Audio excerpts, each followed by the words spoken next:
Okay, now we're live.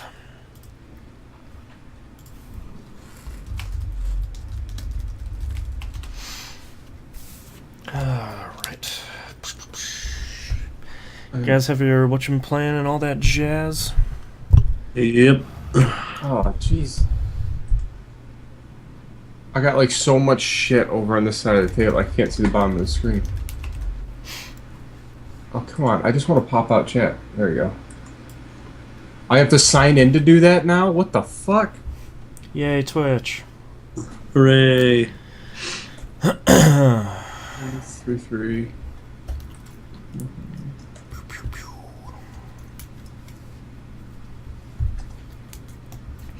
Man, I only really have like 2 games this week.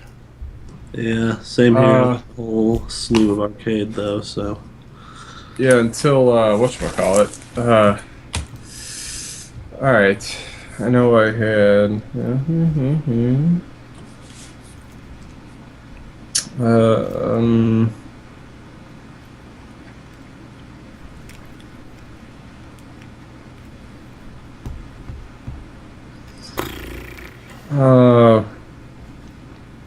Check, check, check. My mic is weird. You sound alright. Mic sounds nice. Check 1. Yeah, sounds okay over here.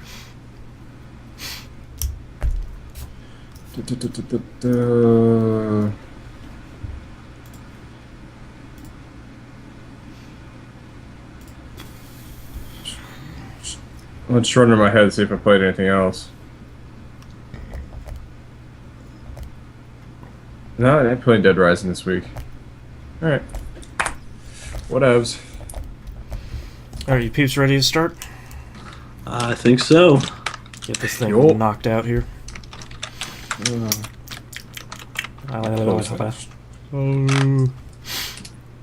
Alright, starting in 3, 2, 1. Welcome back to another episode of That Video Game Podcast. I'm your host, Boston. Over there is Knobs.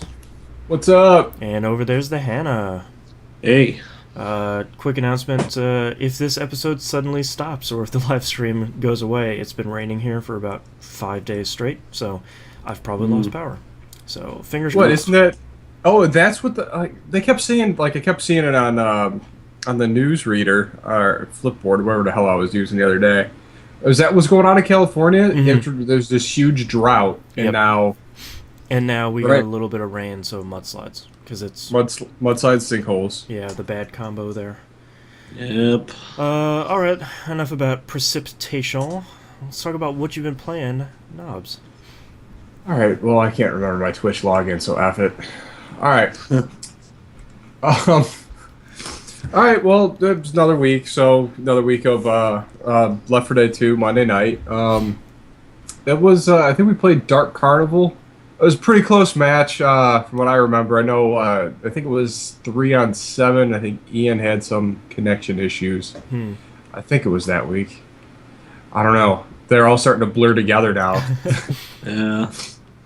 I can't remember anything too crazy happening. It was pretty much standard fare when we kind of killing each other really, really quickly. Yeah.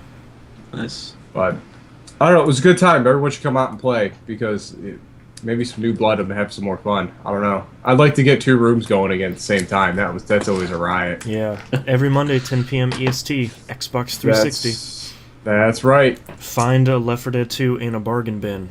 It's pretty cheap. Yeah. It's gotta be Yes. there by now. I think it's Oh, it's- available digitally too, right? Oh Yep. yeah, digitally I think it's $20. Oh, that's not bad. I mean, if you want to jump off that bridge, but I'm sure if you really want to find a deal, they're there. Yeah, it's probably find about that game pretty $5. Oh, that's fantastic.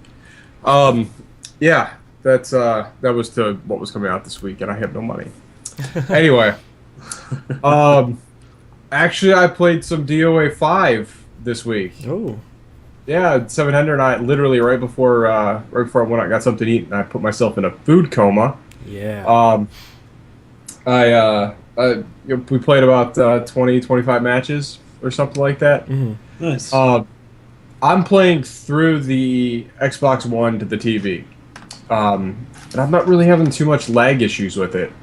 Like, button responses seem to be okay. I mean, I play Monday Night the same way too, or anything I'm playing on the Xbox 360. Huh. Cool. I had heard originally that there were some lag issues there, but I'm wondering if it greatly depends on how your TV is set up. Either that, or if your hardwired connection, or Yeah. I mean, I don't understand where the lag would be other than I guess the video going like piggybacking its way through, like if it's going through multiple switches or like a ridiculous amount of HDMI cable, but Yeah. I can't imagine unless I'm plugged in. I don't know, down the street. I don't think it should be a problem. Yeah, I don't know. I'll have to try that one day. See if it works as well for me. It would be a fun test. Yeah. I mean, just to see how far. All right, your HDMI cable can be 32.3 meters before it starts getting funky. Yeah. Yeah. When we played. Oh man, there's a fight. I mean, there's a stage I just saw for the first time. This time playing, I guess it's outside on like a dry dock where there's a giant aircraft carrier, and it looked like I was like, when did a Street Fighter 2 level come in here?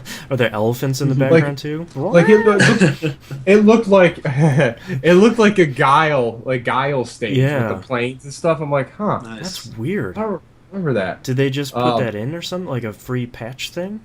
I don't know. He said it's Rachel's stage, and I'm like, Really? Rachel the Demon Hunter? That doesn't chick? make any sense either. Is she military? I don't remember that from Ninja Gaiden. Demon military. Oh, she's Spec Ops. She's D-Ops. Oh, man. Yeah, that game's just fantastic. Like, we were pretty evenly split. I think I was 13 for 11 or 13 for 24 or something like that. Nice. So it's still on the plus side of that. Yep. Better than half. I keep my win percentage at about 60% against them, so I'm doing good. Nice. I only know that because he's like the only person I fight online, so Yeah. my stats are accurate. No. I can't wait for that game to play on a next gen system, or even if they are going to make another one. It's just that game is just butterly smooth. It's so much fun to play that game. Yeah, I'm kind of curious if they'll continue the series or if they'll kind of let it sit for a couple of years now. Because the install base for the 360 and PS3 are huge, so I don't see them really needing to race out and make a DOA 6 or a DOA 5 hardcore or anything like they have before. Doesn't seem like the install base is there yet. You know, that's probably a good idea. Yeah. I don't know, just because I want it. Like, I want to play Blaze Blue, or not Blaze Blue. I want to play the new Guilty Gear game so bad. Oh, now. That's like now. I want to play. I don't think I game. can pre-order it yet. I'm upset. I know.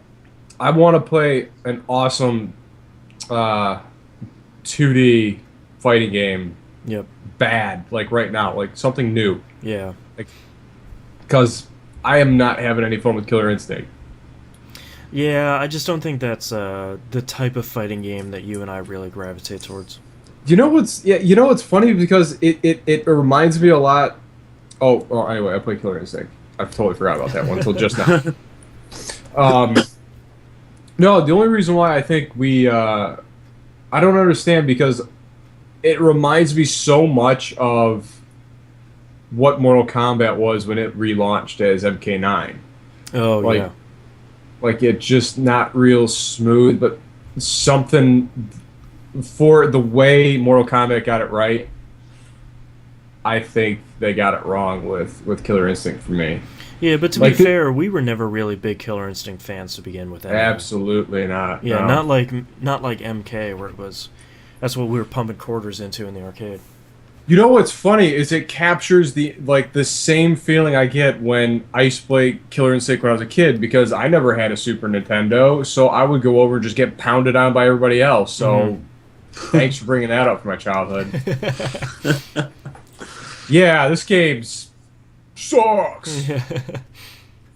Yeah, so that, I feel that way. It's like I got to play with, they switched from, I was feeling pretty good because I had gotten pretty competent with Jago, but apparently they've been switching up the character. Yeah, they so now I switched got up to the learn a free whole one. new one to get stomped again. Who's the current free one?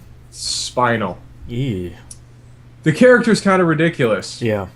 Not gonna lie. Spinal's It is always kinda been ridiculous. really weird. I do like when he runs. It has this maniacal cackle as he's running across the map or Awesome. running across the stage with his arms flailing. It's just like it's. Oh, that sounds okay.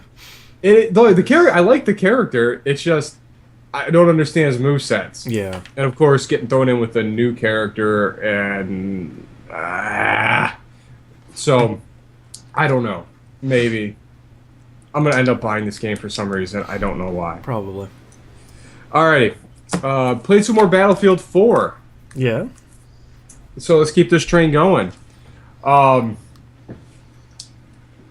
I didn't play any single player this week. It was pretty much just all multiplayer. I think I played multiplayer. I think the Sunday night we got off from recording here, and a couple other times during the week. And I was playing. I think it was either Tuesday or Wednesday night with Moon, and we were like, "Well, why does this keep recording every level up?" And it was catching the most mundane things. Except when it caught me. I was in a match with Donnie and Moonpair. This is the only Battlefield video I have on my upload right now, just because it was kind of funny. To put it in context, it's got me just kind of looking over, creeping around, looking off the side of the building. And then I jump off the building, and I remember as I'm falling, I'm like, hey, how do you open the parachute again? And I could not have opened my parachute any later and survived this jump. And it wasn't like a really long fall either. Like I had like seconds, like from the top of the bottom. It's like, oh yeah, hey, boom, and then just here, boom, boom, roll. And for some reason, I randomly recorded that. I was like, all right, that's kind of fun. Weird. But because of that video, it got me over to you upload. Is that you upload? Upload? Ustream? Or No, the what is Upload it? Studio in Xbox One? Yeah, what is it? It's just upload. I think it's just Upload, yeah. Why is it so confusing to me? I You just say trying to get- Xbox, go to Upload. okay. But that's how I did it once. Anyway, so we went there and we're like, whoa, there's this weird thing with the jet from Battlefield 4. I was like, all right, let's see it because it's one of the spotlighted videos of the week or whatever. Oh, yeah. All right, now I understand and why I am so frustrated with Battlefield 4. Everybody is so much better at this game than me. That's how I feel about all multiplayer first-person shooters. Yeah, You're for not real. alone. This guy just literally almost took the fangs out of my rage. Huh. Just because of the videos this man has posted. And I friended him because of it. Yeah. This guy is cruising around in a jet, and there's one of those big, I don't know, gunships flying overhead or something, like one of the giant background things, which apparently you can blow up. I didn't know that. Huh. So this guy goes in the jet, ejects out of the jet, pulls out an RPG midair, like as he's going up, shoots the giant gunship down, and then proceeds to fall. And then lands back in his jet. Amazing. Wow. True skills. I'm going to have to watch that Teach video. me, Sensei. Oh, that wasn't even I guess that's this guy's thing, is to jump out of stuff and rocket launch it. He has like four or five different videos, or just insane shots. I have never seen anyone that good with an RPG. Man. None of these shots are guided, just regular rocket propelled grenades. He's just like almost blind firing, just blap. No, it's just, the dude can lead. I watched him. What's one? There's another one where he's running around in an ATV. Jozo jumps up into the air with the ATV, switches to the back seat, pulls out his RPG, shoots one guy midair, and then lands, hops out of his car, pulls out the carbine, picks two guys off like immediately. And I'm like, maybe this is why I hate my life in this game. Maybe this isn't the game for me. Yeah. It's P-Flux I think in his chat name- says, are you sure this wasn't Saints Row 6? It's pretty It close. It could have been. The guy's name is V Room. VROOM. Go to upload. You can't miss it. There was one shot where he double taps a helicopter. What? I mean, it's hard enough. I mean, a helicopter like whipping around, and like Moon and I are sitting there, we're watching it because we started watching the video at the same time. We're like, I don't understand this. I was like, it's not like it's a computer controlled vehicle. Yeah. It's their movements are so sporadic. You would never be able to lead them that or wrap my mind around that fast to go. All right, wait. This guy's going this way. Boom, turn, boom. It shoots this guy over on this side. Like unbelievable. Literally unbelievable. Then Donnie and I played, I think, later in the week, and we just got rolled like nonstop. Just couldn't. I had a good run there. I mean, I was 13th or 14th. Like, I was in the middle of the pack, which I was really surprised. I don't know how I was scoring points. I really wasn't killing anybody. Yeah, weird. But anyway, so my rage has calmed down a lot while I'm playing that game. I still get just annoyed to no end when I just spawn and get killed from behind. Yeah, but that's first-person that's part of the shooters. game. That's why you don't spawn. That's why you don't spawn on Donnie. Yep. That's That's a life lesson for everyone, really. Yeah. All right. So that. Okay. All right. Now coup de grace. I played and finished Lords of Shadow 2. Oh, wait, hold on. played and finished. Played Infinite? I've only managed to put 2 hours into it. Wow. I'm very curious to hear what you have to say. Well, number one, the game wasn't short. I played a lot of that game this week. Oh, Do you know all right. what approximately how much time? That's tough to gauge because there was a section where I was about ready to break the game in half. Okay. And you're playing on 360? Yes. Okay. Playing on a 360. For those at home, I'm playing on the personal computer.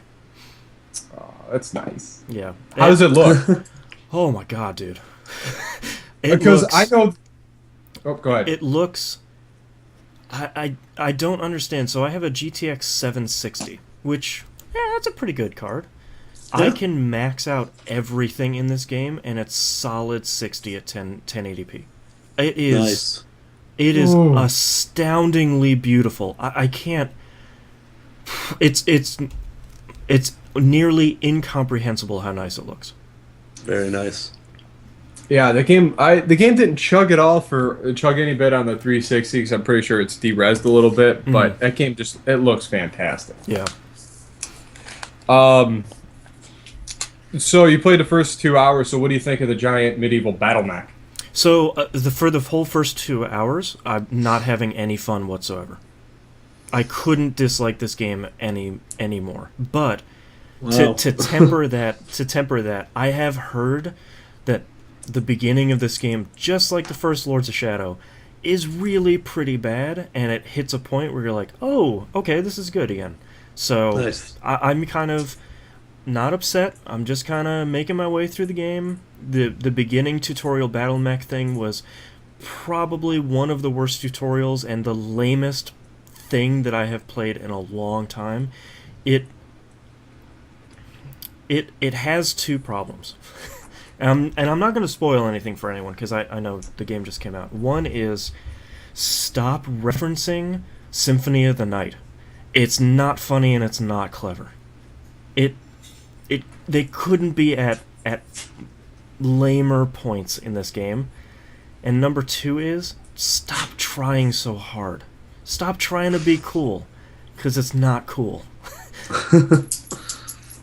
I think that's this game's biggest problems. Yeah. So, overall, I mean, I understand why the game is so polarizing in reviews. Oh, sure. I think it, like, personally, to me, it was like a medium game for me. I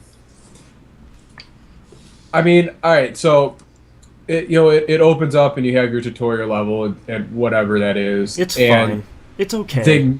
They manage to tie in the entire Castlevania universe through what that storybook thing that you were seeing. Yeah, so what's You really remember? interesting for people that are maybe coming into Lords of Shadow 2 at the beginning, the intro, so there's sort of three main parts. There's that terrible tutorial, and then there's this Yeah. storybook, very, very well done, beautiful sort of sketchbook style intro that explains Dude, Richter looks jacked in that picture. yeah, it explains the end. So this is a different Castlevania universe than the rest of it. So they've Yeah. separated themselves from the normal 1999 universe. So what they did is, since nobody played Mirror of Fate, they had to go and explain Mirror of Fate and say, look at all these Belmonts, look at all this. Remember when Maria died? And it's like, no, what happened? Oh. So that was Mirror Okay. of Fate that they explained, and then they went back and they re-explained the ending of Lords of Shadow 1 and said, hey, you probably didn't play the Lords of Shadow DLC, like I didn't. Here's what happened there. Alright, Lords of Shadow 2. Yeah, that was. I thought the way they tied up all that stuff in a little bow, I really enjoyed it. But from that point on, this is why you make the game you're supposed to make, and don't listen to the fans. Yeah. Because the things that made Lords of Shadow amazing are not in this game at all. So the thing that disappointed me the most was there's this hugely long intro sequence, and you get the storybook and you get all these monologues at the beginning with very, very little gameplay, and sure, it looks cool and it looks great, and they're filling in a lot of really important story pieces. But then the first time that you get to play as this character, the very, very first thing you do is a string of stealth sequences. The first thing that Sobek says to you is, well, you're not nearly strong enough to fight these guys. You need to sneak around them, and you turn into a rat. Yep, the plague rats. The plague rats, which at some point kind of begin to be cool when they start doing a little bit more puzzle solving. But the very beginning, I'm just like, I have a blood whip, and I have this cool void sword. Can I just kind of whip some dudes? I think whatever's frustrating from with those sequences, and there is one later on that is far worse. I hear there's one later on that is just disc snapping, computer cleaving terrible.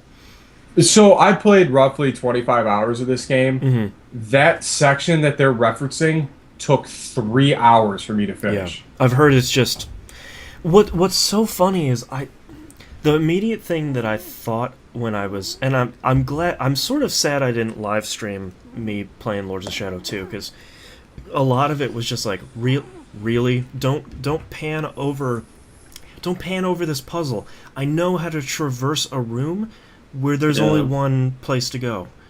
Yeah, I got it. You don't have to show like the entire path through this whole like terrible early 2000s Prince of Persia thing. And the thing is that when you start getting into the part where you're whipping dudes, it's still Lords of Shadow and it's still pretty great. But getting up to that point is sort of 2 hours of like, okay, I know. Okay, I know. I got it. Okay, I just want... Yeah, I can whip dudes. Oh, it's over. Yeah. I think the game... I mean, for me, the game... granted, it's obvious it fell short of expectations for me. Mm-hmm. And I really believe their missteps where they were trying... Like, I think because Mirror of Fate wasn't received well... Mm-hmm.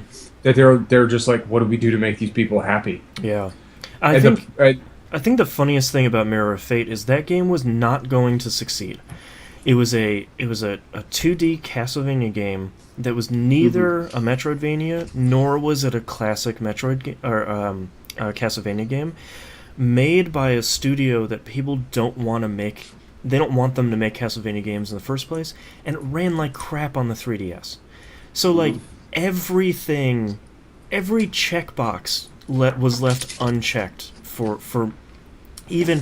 I couldn't even finish it, and I'm a diehard modern Castlevania fan. So, Yeah. But please put it out on PC, because I actually would like to play it, because it's kind of a good game, but it wouldn't run well on the 3DS.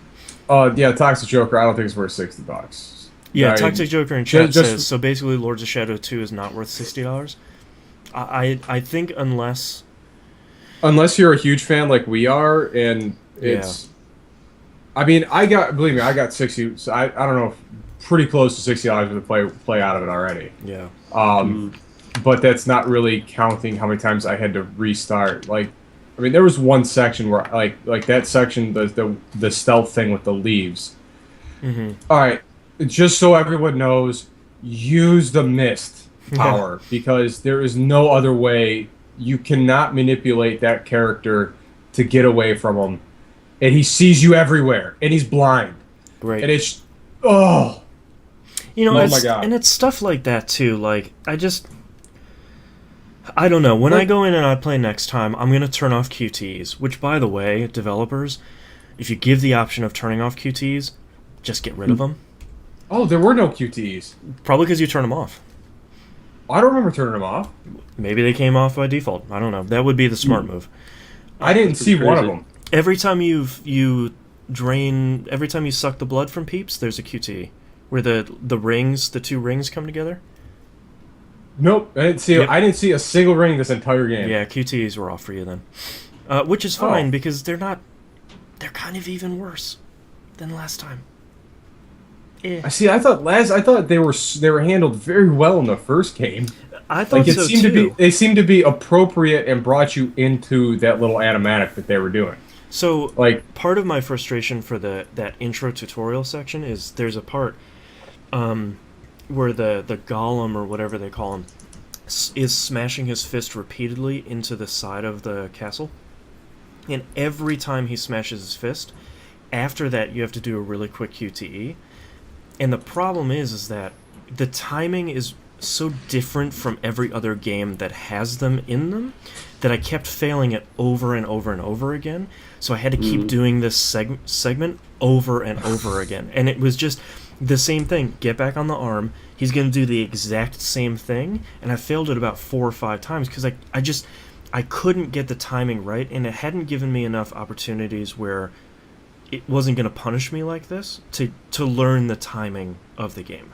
Because the beginning tutorial where you're fighting about 50 of the same dudes for what feels like 45 minutes wasn't free enough. Like it said a thing where it's like, use the claws, and then you use the claws and you're like, okay, I guess, but the whip is way better than the rest of this. So I'm just going to keep using that. Just so much stuff that just seems kind of poorly designed. I mean, that's the other really frustrating part. Like, I would have rather had the light and dark side. Oh yeah. Instead of having the sword, the sword and the gauntlets. Because the first thing I tried doing was, okay, I've got all these 3 weapons. Let me try to do some like Devil May Cry business where I'm using the sword and then I'm using the whips, and there's always this pause where you're switching the stuff that you can't do this. Yeah. Kind of cool, Devil May Cry-ish combo together, and I was like, well, then I'll just keep using the whip. What do I care? Yeah. Yeah. I mean, I had that whip mastered real fast. Yeah. I mean, there's a lot of the skill trees you have to buy in. There's 3 skill trees, one for each weapon, where you have to buy all the moves. Yeah. Like you did in the other game, but then you build these bars up. So they give you. I went into the extras options. I turned on little life bars, which they put the life bars at the enemy's feet, which I actually I like that a lot. Actually, all the first thing I do every time I go into a game is I go to the options, because I want to turn on subtitles. I want to turn off vibration. I want to turn on all the numbers. I want to see all that stuff. There's a lot of really cool numbers that shows, and you bring up a really good point. I really like the life bars at the enemy's feet.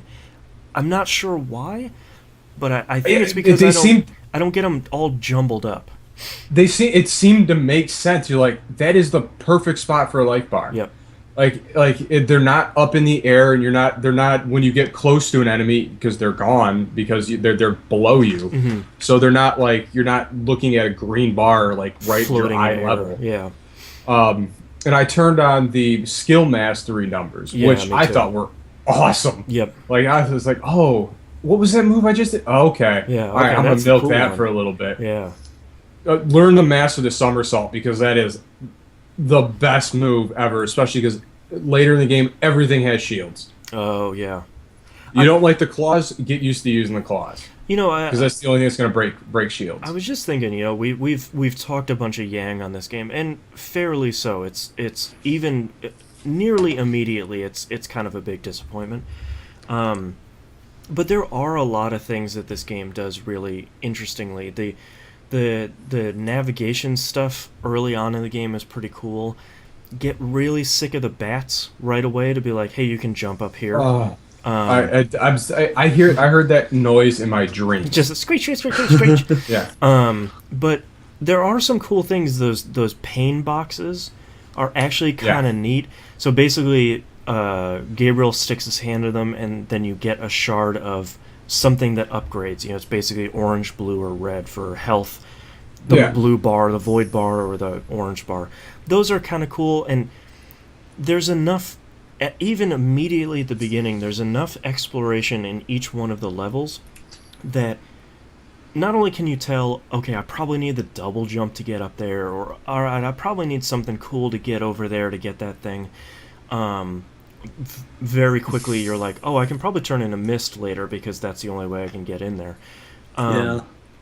There's a lot of stuff that if you spend a little bit extra time in each environment, you can find some cool stuff. Either whether it's a bunch of experience because you're breaking everything apart, or you go around this corner, you do a real quick little puzzle, you get a shard of something. There's enough cool stuff in the environment that it's not just, oh, just go to the exit because there's not going to be anything around. So that stuff was okay.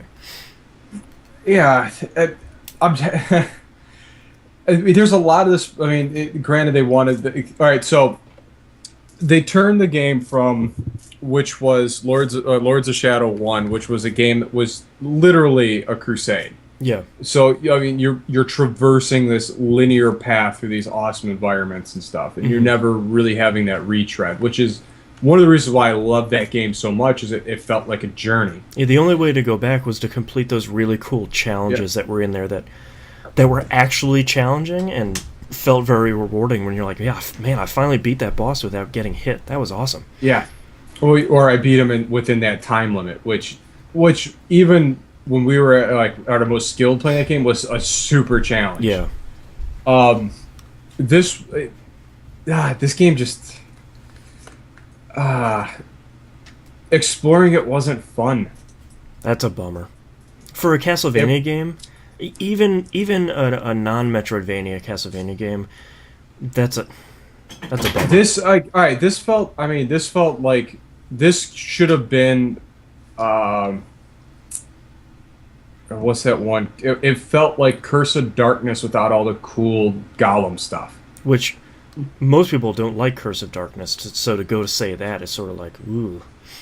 I mean, no, that feels like the game. Like you weren't really in a town. Yeah. Like it wasn't open worldy. Not like I read some of the message words. When does this game open up? When it becomes open world? I was like, nah, dude, you're stuck in Dracula's castle. Kind of. Yeah, which is fine, but I feel like Mercury Steam originally said like, yeah, we're gonna make a real open world Metrovania or Castlevania game, which, without spoiling the end of 1, because I know some people are kind of going back and playing through it, that kind of made sense. You could sort of be like, all right, well, we're in this environment.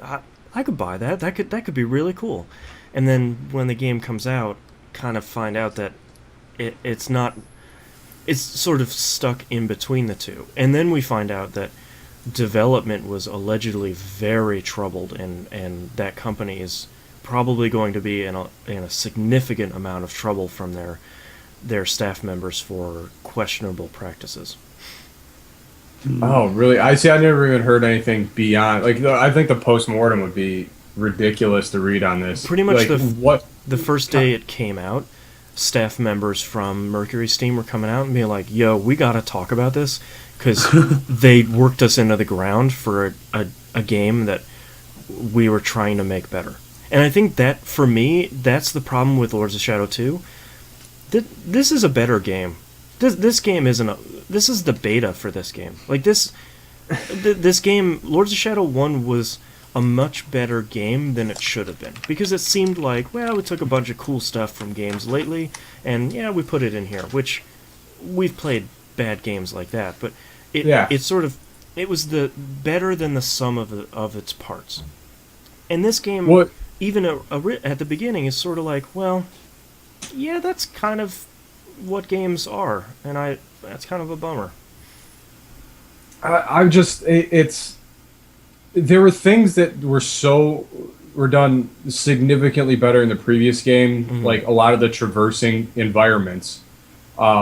Like, I had trouble on that very first part with the mech. I didn't realize that those little dots all over the thing, those where I have to climb on? Like, I really couldn't see them. Yeah. I'm playing on a 70-inch TV. Yeah. Things I should be able to see. Well, and like one of the early puzzles that I struggled with, and pro tip for anyone that's going to start this game, they do this really interesting thing after the tutorial. You get pulled into this sort of ruined castle area.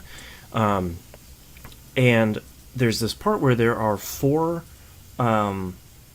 chandelier type of things. They're made out of wood. And it looks... You basically leap from this ledge to the first chandelier. Everything seems fine. So you're going to go and you're going to leap to the next one. And you whiff hard. And I was just like, well, what? Wait, what? Is my jump weird? Like, all right, let me go try again. Whiff hard again. And I go back up there and it says, oh, you can rock back and forth to make these things swing. And it's like, okay, you have been telling me how and where to jump the entire game, and you don't tell me on the first set of chandeliers that I can swing them back and forth, which honestly acts really dumb and is so counterintuitive. And I was like, great, now I'm going to have to struggle with this for this entire stupid game now. Great. They're not. Luckily, they're not all over the place, but they're there enough. Like, every time you see them, you're like, oh. Again, great. Because the timing on them is real weird. Man. And this game is like notorious through the entire game. You will fail on something because you didn't see where to go because it doesn't reference or points it out at all. Yeah. Pretty early on in the game, where I think I'm heading towards.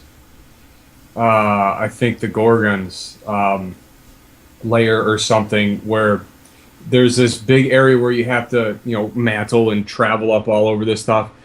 I couldn't find it. Like, all right, so if you get to the area where it's a lava pit, you meet the crazy chick that's got the weird audio issue, which it happened consistently, so I'm wondering if it was on purpose. But you'll get first time you really see lava, and you go through, you get your first key, and everything tells you need to go this way, but there's one little platform that you run and jump off into the right, and you have to be at the very edge of it for the bats to spawn on this chain that you have to climb. And I couldn't find that for 2 hours. I feel like there needs to be a better middle ground for some stuff like this in games, because sure, there are the bats there, but they kind of don't help you all that often. And then I'm using a 360 controller on PC because I don't know why I play this with mouse and keyboard. I don't hate myself. Yeah. And there's a button, I think it's left trigger or left bumper, that you can hit, and it just highlights all of the jumping points along the path. Where it's like, it just highlights them in red. It's like ding, ding, ding, ding, ding, ding, and it's just the entire path. And it's like, I don't want all the way. I don't want all of that. If you could just show me, like, hey, I'm stuck here, can I just see the next one? That would be okay. But that could have been useful. And the relic system, like the down button on the D-pad, I didn't use any of those throughout the entire. I don't want to do the entire game. I didn't use any of them. Yeah. So every time I would kill a bunch of enemies, and there'd be a bunch of relic pieces or whatever, fragments, sitting all over the place, and you just hear dong, dong, dong. I'm like, oh, great. I'm never going to use any of those. And that's what's disappointing, too, is especially coming off the heels of Lords of Shadow 1, where they had those cool crystals or dark crystals or whatever that you could smash and do extra damage. Those were super cool. They were. And now they're gone. Yeah, I mean, the story, I enjoyed the story a lot. It seems really cool. I wholeheartedly enjoyed the entire thing, getting from section to section to section and what we're doing, but the traversing stuff and nothing really seemed out of the way. I don't understand why double jump is the last power I learned. Oh, really? That's not good. So, like, I'm going through the series, like, oh, wait, and I go and jump, I was like, oh, that's right. Yeah. I don't have that. I still don't have that yet. Odd. Which is odd, yeah. But the whole thing where, like, it I think it did a really good job tying all this stuff together. There really wasn't that moment where you're like, it didn't have any real wow moments. Yeah. Like, even at, I don't want to say that, but whatever. I'm really, really torn on, I don't want to bash this game, but it just felt like it missed on everything that made the first one great. Yeah. Which for me is the biggest disappointment. Even 2 hours in, it's just sort of like, this isn't a game. This is a game I would play and I would sort of say, like, yeah, that was okay, but this isn't the game that I've been looking forward to. This isn't the next Lords of Shadow game. Yeah, I mean, this reminds me of like a mid-era PS2 game where they're trying out some new stuff and it looks pretty good, and you got it for about $30 at GameStop because you heard it was all right. It got okay reviews. It got some 5s and 6s, and you played it and you're like, yeah, that was an okay game. I spent a rainy weekend playing that. But that's not Lords of Shadow. That's not the game that I was expecting. Well, you know what this game absolutely reminds me of is Lament of Innocence. Yeah. I mean, that's literally what this game felt like. When we were recording Pup yesterday, I referenced a game that is going to come out as the best looking game from 1995. This is kind of like the best looking game from 2002. Yeah. It plays like that. It plays just a little clunky. The camera's just a little, like, it feels like a game that is like 10 to 12 years old. Like that the industry is still figuring it out. That's depressing. That's the frustrating part, because the things they did so well in that first game were, number one, the setup was significantly better. Mm-hmm. Like, it felt like it doesn't feel like there was a plan in this game at all. Yeah. Number two was when you went and actually fought the Lords of Shadow, every one of those battles were meaningful. Yeah. This time when you're tracking down the acolytes, none of them are really that impressive. Yeah. I ended up by fighting the first one, and I finished it and I was sort of like, well, okay, that was a boss battle. Fine. It wasn't like when you ran into the Lycan King, and it was like, oh no. It's like, oh no, this is really happening. This just got serious. Yeah. And gives you and the power up you received from that battle was significant.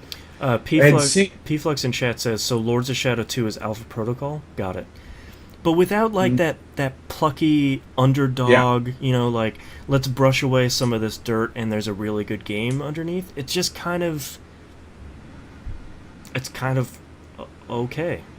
It's not a bad game. It's just kind of okay.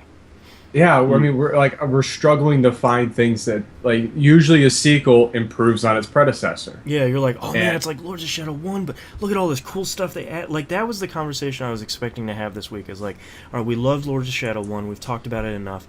Here's all the awesome, cool stuff they did, and then here's all this great new stuff. And remember that? They got rid of it, but they did it. Like the usual kind of sequel excitement, and it's fine. Well, the frustrating thing is this game did nothing better. It has done nothing better. Yeah. All right, I take it back. Everything powered by Dracula's blood is awesome. That's true. That's kind of cool. Blood. Luckily he's a vampire. He's able to heal his wrist because he bites that thing a lot. Yeah. Because there's pads and stuff. He just bites it and just puts his arm out, and it dribbles down, and then something starts moving, and it's really I like that stuff. There's little things in there. All right, this is I get it. For the throwing knives, they're made out of his blood. So he Yep. pulls them out of his veins and just like throws them. That's kind of cool. His whip is made out of blood from his own arm. That's also vampire stuff. That's pretty cool. But okay. I mean, did vampire stuff really well, and I hate to say it, like I don't think the castle was that impressive. See, I haven't even Like- gotten to any of that stuff yet.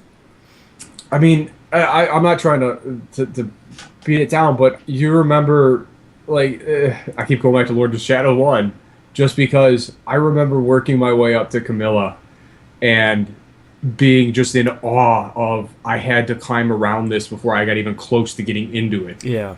Yeah. Yeah, just seeing it off in the distance, you're like, that's a cool, oh, that's huge. Oh, I'm going there. Oh, Yeah. okay. All right, this is, whew. Yeah, nothing felt grand. Where the Yeah. entire quest or crusade from the first one, the entire thing felt epic. But you know, to add a positive here, Mercury Steam continues to show itself as the company that gets architecture correct. The stuff that's in this game looks exactly like some sort of Eastern European Gothic castle. Like it's this Nice. beautiful work, these beautiful arches, this amazing stained glass artwork. I mean, it's just, especially at this quality, all of it just, I mean, they continue to show that they're a company that has done their homework and knows how to do this architecture, and that stuff is astounding. Yeah, it's that stuff. Like the environment. It's not saying the environments look bad. It just you don't really have those really huge, epic, sweeping shots like you had in the first one. Yeah. And Lobo, like I would have to agree. Like for Edge, a 4 out of 10 is a generous score from them. From them, sure. From them, because they're the only ones that really weight games correctly, from what I could see. Even though they have a lot of haterade a lot of time, but it's. I mean, for me, it's a solid 6 or 7. If I had to review it. Yep. So it's a good game. It's certainly not great, but it's good. Outside of the Agris boss battle, everything else in that game was fine. Yeah. It just wasn't great. It wasn't bad. It was good. Yeah. Man. But yeah, that was a bit of a letdown because I was really excited to play that game. Yeah. Did you play anything else this week, though? Nope, that's it. All right, Hannah, what do you got? Oh, I got a few games here.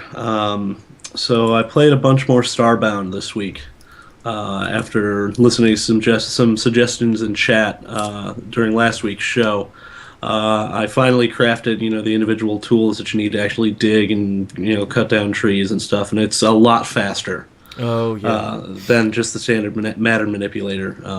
I kind of would have liked all that stuff to be centralized, like maybe you just upgrade the matter manipulator, I don't know.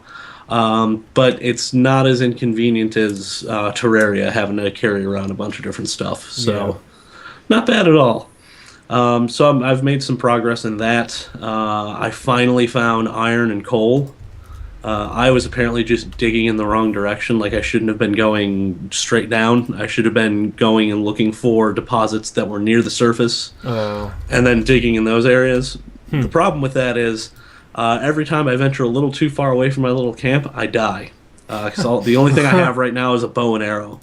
And that thing is not doing enough damage to get rid of some of these stuff. I mean, I'm running these like pink and blue, like tiny little brontosaurus-looking things that shoot lightning. And I'm not having a good time with them. I'm usually dead in about 2 hits, and I'm like, all right, well, I guess I won't go that way again.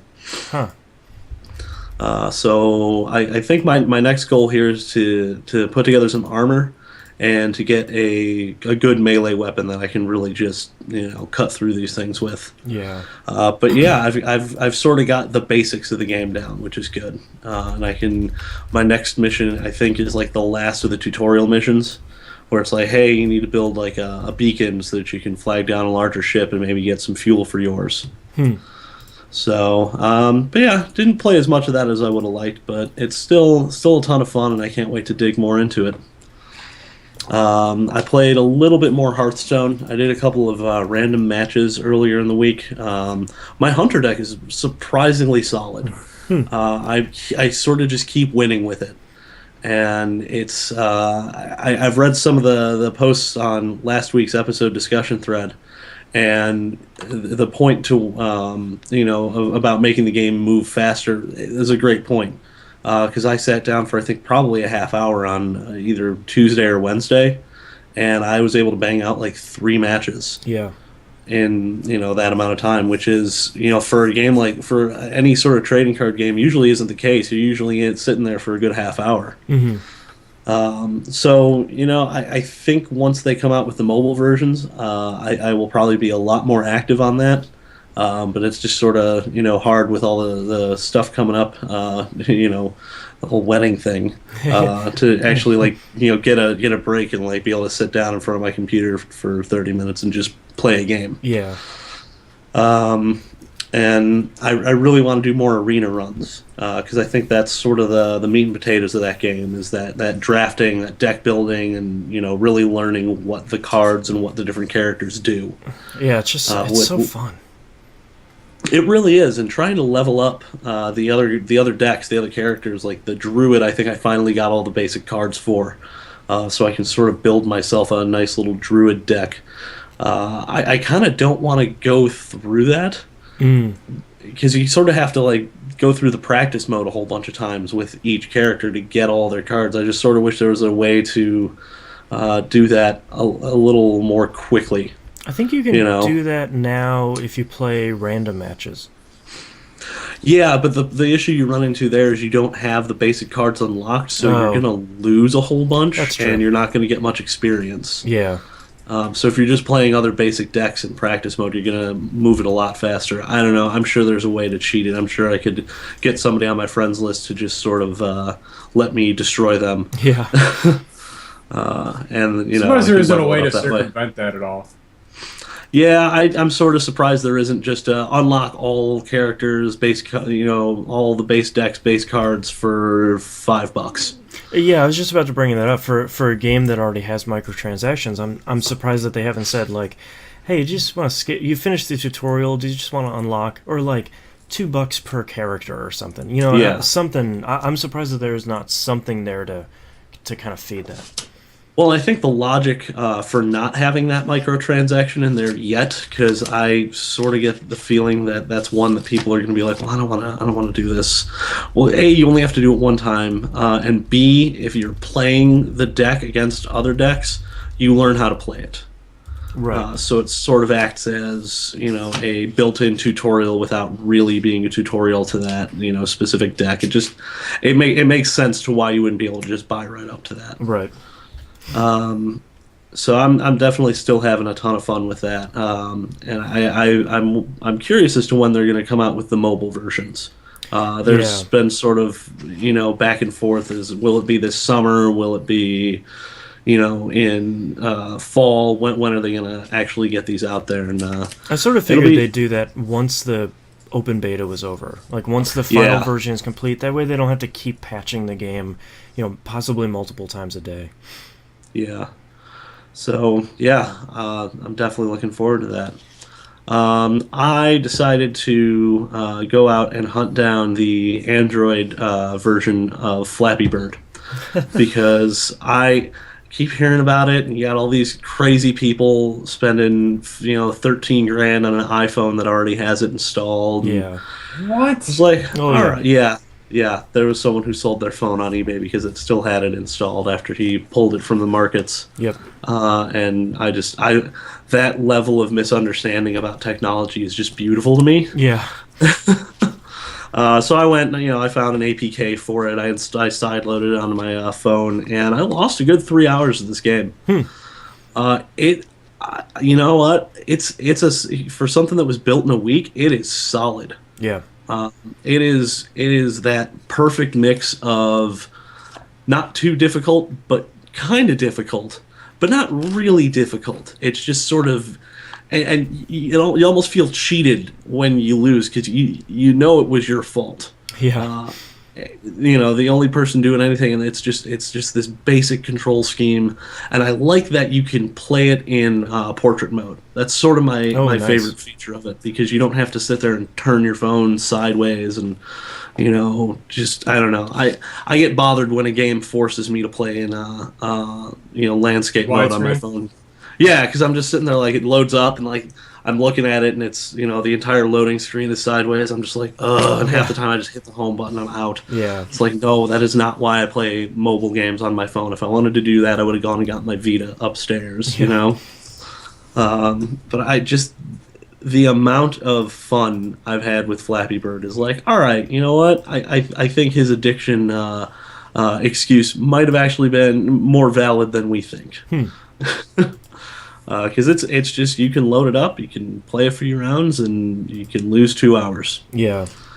But yeah, it's dumb and it's fun, and if you can find it and you got a few minutes to kill, go nuts. And I think there's about 3 million online versions nowadays too. There's Yeah, even that it's sort Flappy of- Bird MMO. So Yeah, that's actually really interesting to watch. yeah, it is. It's interesting academically. Yeah, well, and I think this is sort of Flappy Bird in and of itself is sort of an interesting way to sort of introduce someone to making a game. It's got all those like really bare bones pieces that you need, and I could easily see it becoming like a well known project throughout like colleges, where it's like, okay, so you're taking a game design class. Yeah, let's make Flappy Bird.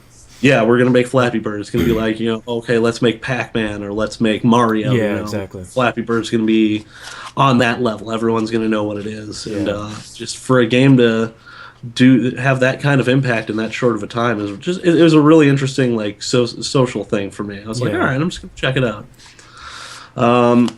I played a bunch of Soul Calibur 4 last night with a whole bunch of my friends because it was my bachelor party. I'm getting married next week, so we all went out. We had some drinks, had some food, ended up back at my best man's place, and we loaded up Soul Calibur 4 because that's apparently I love Soul Calibur to that extent. I will just play it anywhere, anytime, for any reason.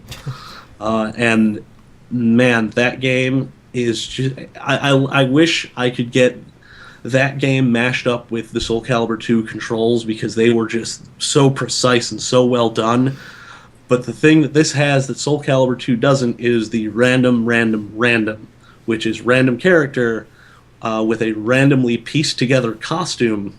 Oh, nice. And like, it's not even like character. I'm talking like you get a random character's move set. Like you can end up with Mitsurugi's move set, but you're a female character. Oh man. And they put together like an insane like random costume. And you pick a random level. It's the best random in any video game I've ever played. Yeah.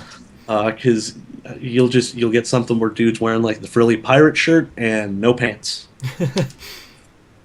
And it's quite a look. I just played. That's always an option. That is always an option.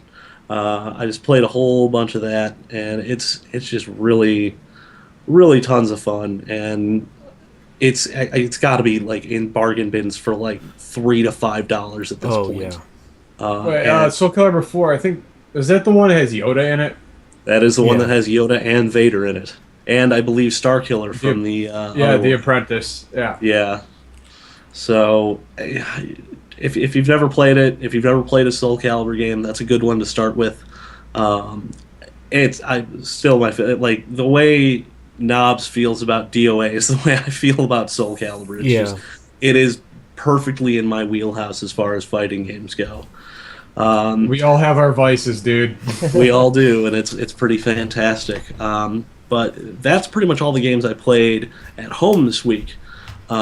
For the beginning of my party yesterday, got about 15 dudes together, and we all went to Galloping Ghost Arcade here in Chicago, which was just a mess. You're talking a Saturday afternoon where it's snowing, and it's just people don't want to be in their houses anymore because this winter has been just unbearable. And we're just roaming around playing games. I actually made sure to grab a picture of every cabinet I played, so that I would be able to mention at least a little something about it today on the show. So We're going to start with a game. I think I showed you this one, Boston. It was called Mission Craft. And this little gem is completely insane. It's a Raiden style shooter, shoot 'em up, with using nothing but StarCraft sprites. And the arcade cabinet literally has the StarCraft font. It says Mission Craft. It's got Kerrigan on it from the cover of Brood Wars. It was kind of crazy. It's pretty nuts looking. I was blown away that game that happened. Yeah. I meant to do a little bit of research on it before we started the show, but didn't get a chance to sit down and do that. Yeah. But man, it was wild. I only played it for a few minutes, but I was just sort of blown away. It's like, wow, this is like they just ripped the assets straight out. Yeah, you sort of have to play a game like that because it's something that shouldn't exist, and you're not even sure how it got there. Yeah. Yeah, you absolutely have to. I also played, Super Puzzle Fighter 2 Turbo against a few people. Nice. Gotta love getting those nice big combos. God, that game is so good. I love that game. I am so bad at it. Oh, Yeah, me too. it's so me and my best man. I'm My good best man when and it's a I? competitive. Yeah, whatever you want to call it. We've always had these rivalries in different games. Like I'll destroy it. When we first got Luminous on PSP, and they had that versus mode in there. I would just dominate that. But at pretty much any fighting game, he'll destroy me. So Super Puzzle Fighter 2 is sort of it's the closest thing we have to a middle ground. Yeah. Because it's both. Your peanut butter and chocolate. Yes, exactly. So we play a couple rounds of that, and it's absolute madness. I also played co-op. Actually, I didn't realize the game was co-op, but Atomic Punk 2, which is basically just Bomberman, where you're trying to kill enemies by laying down bombs. Really interesting. I never realized that you could do something like that effectively as a co-op game, and you sort of can't because you're still getting blown up by everyone else's bombs. Yeah. I think that's what made Blast Chamber so much fun. Oh yeah, definitely. That and probably dropping that giant boot against the side of the screen and watching the entire thing go. Whoop. Yeah. Another one I played. This one was really strange. It was one of those like early '90s, the gun games that they had everywhere. This one was called Zombie Raid, and the interesting with this one is it was like just mounted like the Terminator 2 arcade machine, but instead of like a machine gun, it was a shotgun. Oh, okay. You had to literally like reload it. Like you had to pump it to reload it. Sort of like House of the Dead 3 or 4. Which one had the shotgun? Yeah, I think I had a shotgun. I think both of them maybe. Yeah. Yeah. I think 3 had a shotgun. Yeah, but this one, this machine looked ancient, and the best part was it didn't have a reticle on screen for you. If you wanted to know where you're shooting, you pretty much had to use the iron sights. So I'm playing like this. Yeah. Yeah, it was pretty insane. It was fairly well calibrated. I mean, it was slightly off. You can't expect something like that to work perfectly. Sure. But for a game called Zombie Raid, there was a surprising lack of zombies. I shot werewolves. I shot some rednecks with guns. You said rednecks? Rednecks with guns, yes. Oh, rednecks. I thought you said rednecks, like, and I was just like, okay, Yeah. that's oddly specific. No, just some southern dudes trolling through a graveyard in the middle of the night with handguns and shotguns for some reason. Why not? And Frankenstein would show up here and there. You'd have to shoot him down. How many bullets did it take to put Frankenstein down? Yeah, and you would get the occasional horde of zombies, and they were pretty tough. But really, the game wasn't about. It clearly wasn't a zombie raid. It was clearly some sort of, dare I say, monster mash. Well, it sounds like Van Helsing, the shooting game. Yeah, well, in the last Hey. I like Van Helsing. I'm not crap talking it. Just both of those things have a similar amount of things in them. Yeah. Well, at the end of the game, you end up fighting basically a vampire.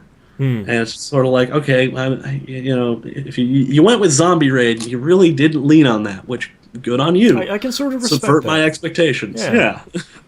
It was definitely interesting. I was playing with a really old friend of mine, and we would occasionally, because there's as with all these arcade gallery shooter games, there are like passersby and like innocent bystanders that you're not supposed to shoot. Well, we just unlimited credits. We just shot every one of them. Oh yeah, Doesn't matter. I mean, we were aiming for them by the end of the game. It was pretty fantastic. I also played a little bit of the old school Space Invaders, and unfortunately, their cabinet was either on some weird difficulty setting or just messed up, because I would be playing for a few minutes and like the aliens I couldn't hit them. They had like shields or something, and they would just go side to side, and then drop. And then after probably about 10 seconds, they would just start dropping. I think that's Space Invaders. No, I mean, like I know I've played that game there before, and I've been able to at least get past the first couple of waves. Mm-hmm. This was just, I mean, I was done in less than 20 seconds. I was sort of like, all right, weird. Maybe it's in some weird tournament setting. Yeah, I wonder if Space. I think a lot of those games did have some sort of rudimentary difficulty levels. So I wonder if they sort of did turned lean the that out. cabinet. Then turn the cabinet to the side and play with little wires, see if anything was loose. That turned out well. Nobody's Maybe ever had died a from little that. extra juice going into it. That place has 477 games on the floor, and it is cramped, to say the least. Yeah. I mean, it is wall-to-wall games in there. It's unbelievable. So, I mean, even like moving it side to side, you're not going to see anything because it's butt up right against the other cabinet next to it. So, played a little bit of Captain America and the Avengers with a few people. I love that cabinet. Yeah, they got they have the 4-player cabinet too. So we got a bunch of people. That one had Vision in it, the white Vision, right? Yeah, so you had Vision, the game was Iron awesome. Man, Cap, and Hawkeye. Wow. And that's a good one. Didn't play too much of that. Just sort of that was sort of the last game we hit before we left. Played a few rounds of Mortal Kombat 2011 against my brother-in-law, and man, that game is fantastic. The only issue I had with it is for more modern games, what they'll do is they will take like a generic cabinet and literally just put a PS3 or a 360 or whatever it's going to work best on into the cabinet, and then wire the controls into that console. Yeah. And so they'll mount a nice TV on it, and the problem is they don't label the buttons. Oh. So it's a little. So everyone's rough. like, "Wait a minute, what?" Yeah. Okay. Yeah. So every time you start, you're like, "Okay, I'm gonna hit. Oh, whoops! I hit back. We're back at the main menu because it's literally just the PS3 version of the game." Yeah. But it was that. I forgot how brutal that game is. Yeah. We played a couple of tag matches. I think I did Noob Saibot and Scorpion for the first one, which is just a absolutely vicious and brutal combo.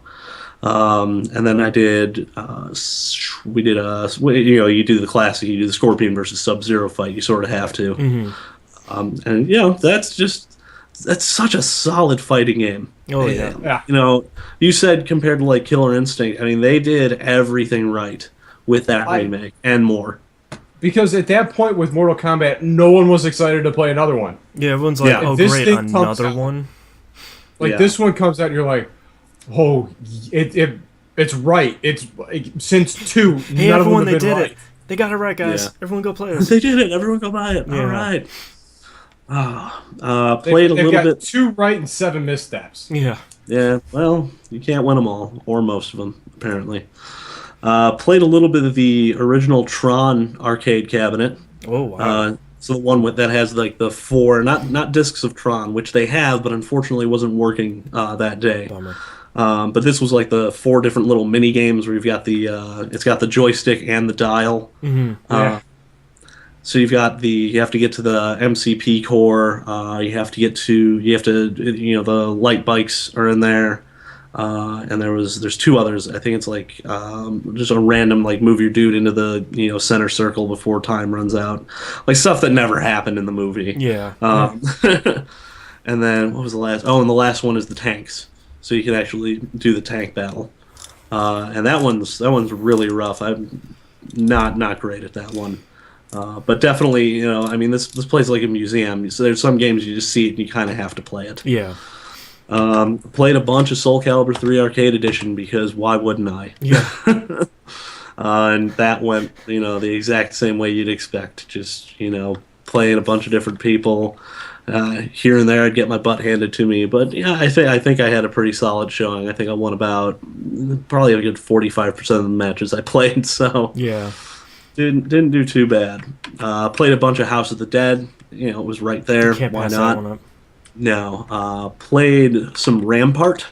Oh wow, they had a cabinet for that. They had a stand-up cabinet for Rampart, Wow. and every time I'm like, here, everybody needs to play me in Rampart because this game is amazing. Yeah. And actually, I found out they have that on the PlayStation Network store for PS3. Oh, interesting. Ooh. Yeah, so you can go and download that. It's a little rough to explain. It's sort of like I have no idea how to It's explain like a this game. fast-paced castle protecting RTS Tetris Sort of. thing. Yeah, so you start the game by picking your home base castle. So each level is sort of like, well, there's one half here, and there's going to be another half here, and they're sort of divided by like a river. Like it looks like natural geography. Looks like a Dota map. Yeah, sort of, yeah. And then you're going to have it on each side. You're going to have 5 castles, and it's red versus blue, which I love.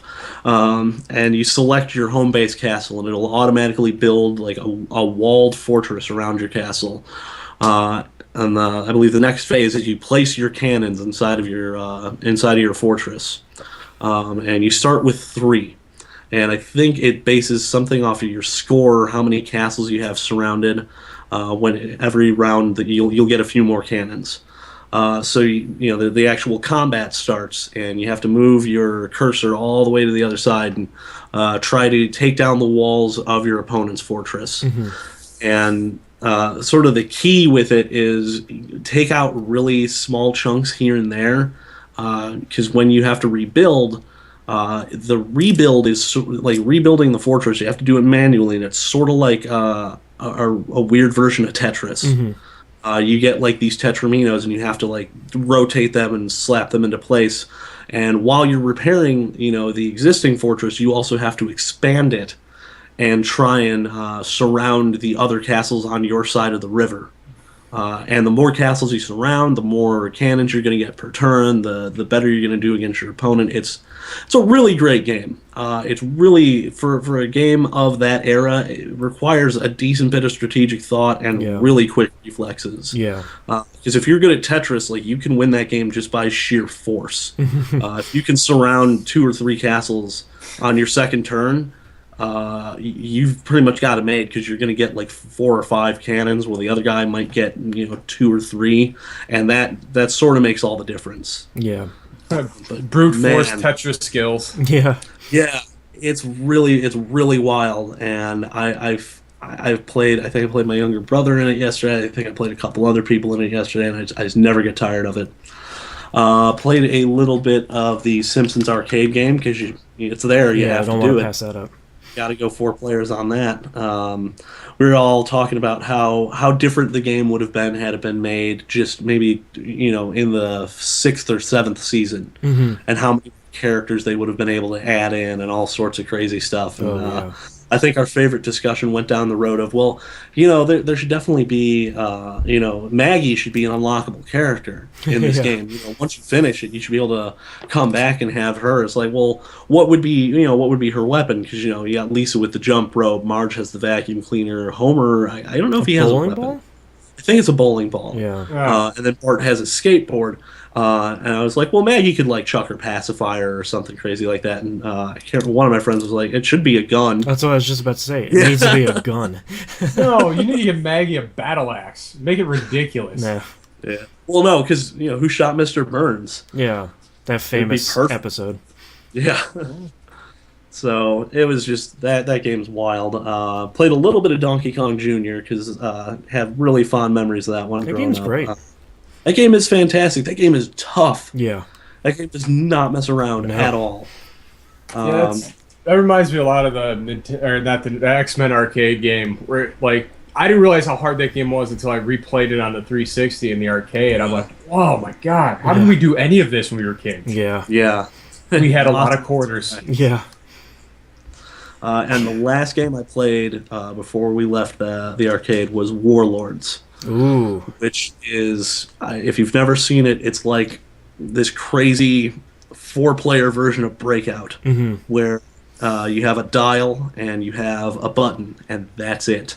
Your whole goal is to deflect. It looks like a dragon's fireball trying to hit your castle walls, and you're trying to deflect it and occasionally catch it, and just trying to take out your enemies. And every so often in the game, I think it's as people get eliminated, more fireballs are put into play. So by the end of the game, you're just sort of spinning just this chaos. dial. It's absolute chaos. And I got down to, it was me and my friend Joe playing, and he got eliminated first. I managed to eliminate another guy, and by the end of it, there was 5 fireballs floating around, and I'm standing at the cabinet just looking at it, and I got 3 or 4 people surrounding me at this point, and I'm deflecting, I'm just killing that dial, and I'm just like, how am I doing this? Why is this happening? And then I died.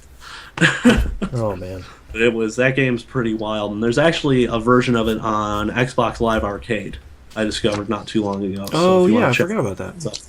yeah, it's a pretty great game. It's one of the few arcade games you see that actually uses like a colored gel, like a plastic overlay on the screen to that's let you know right. which character you are, because everything's the same color otherwise. Yeah, Ah, forgot about that. Yeah, but man, I will say this every time I go here. If you are ever anywhere near the Chicago area, near the south side of Chicago, go to this arcade. It is I'm extraordinarily lucky to live not terribly far from it. It's about 30 minutes from where I live. But if you're in town, it is an experience like no other. And if you are a gamer, it is history upon history. You will walk in there, and there will be games you've never even heard of on that floor, and they are rapidly approaching 500 games on the floor, and I have no idea where they're going to put them. Yeah. I believe they are in the process of setting up a fundraiser / Kickstarter to sort of expand it to not only from video games but into pinball as well. Oh man, I would. are there no pinball tables there? There used to be a few, but due to the number of arcade machines that they have now, they sort of had to prioritize those. Yeah. Because that's been their bread and butter since the beginning. Yeah. But they do have. I know they have a bunch in storage right now that they really want to put out there. Man. But yeah, just check them out. I mean, it's gallopingghostarcade.com. It's in Brookfield, Illinois. Just if you have the opportunity, go. It's amazing. But that's all I've been playing this week. All right, I played a little bit more of Bravely Default. Not a lot to talk about there because I'm kind of moving into massive spoiler territory at this point. And we talked a bunch about it on the new episode of Pup, which is out today. So if you want to listen to it, go over there where RPGs live. Also played a little bit more Rayman Legends. The game continues to be good. Still highly recommend it. Yeah. I played a lot more and finally beat for the first time, and almost beat the second time, Risk of Rain. Oh, nice. Man, everyone needs to go get that game. It's just kind of the perfect balance between... it's the same thing, kind of the same thing where you're talking about Flappy Bird, where it's just this basic thing that great games do where it's like, all right, I lost, but it seemed like it was my fault, or like, well, I wasn't going to make it through there, I got bad drops or whatever. But I need to immediately press the button that says try again, and I need to go right back in and play again. And it's just, since it's primarily loot based, sometimes you get really great runs and you make it really far, and sometimes you just kind of, you don't get any drops and the cards are stacked against you. And then there's so many great things where it's like, well, am I going to spend a little bit more time in this level to farm a little bit and have the boss be harder, or am I going to spawn the boss at the beginning so I'm guaranteed to get money, and then spend a little bit more time going around and opening chests and stuff, but at the same time the game is getting harder as time goes on, or am I just going to kind of race through the game and try and hope my drops are good enough and make it as easy as possible. So, man, it's just so good. I want to play it right now. That would be okay. And I am super excited to see that this is coming to Vita. It's going to be perfect on Vita. I mean, Yeah. that's just such a great... It doesn't have full controller support on PC, which is a super bummer. There's like one menu that doesn't have controller support, and it's basically the one that says try again or go back to main menu. Okay. Which is odd and Yeah. surprisingly disappointing. But there's every achievement in the game unlocks something in the game, so it's sort of like Mass Effect 1 style.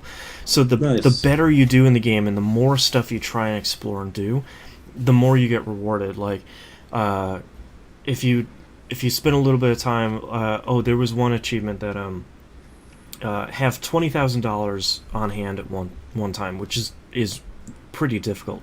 At that point, the game unlocks the golden gun, which if you pick it up, it does more damage based on the amount of money you have on hand. Awesome. And if you didn't get that achievement, you don't have that item. Which, sure, it's not going to break the game, but it's kind of a fun thing where it's like, yeah, I got that. And Very there's cool. 10 characters to unlock. There's 3 difficulties. I think there's a 4th one if you beat it on the hardest one, but that's not something I'm going to do. And there's so much great stuff in this game, and it's one of those games where, I'm going to sit down and I'm going to play for a half an hour. Whoops, 3 hours are gone because I just kept pressing try again. So good. Really, really recommended.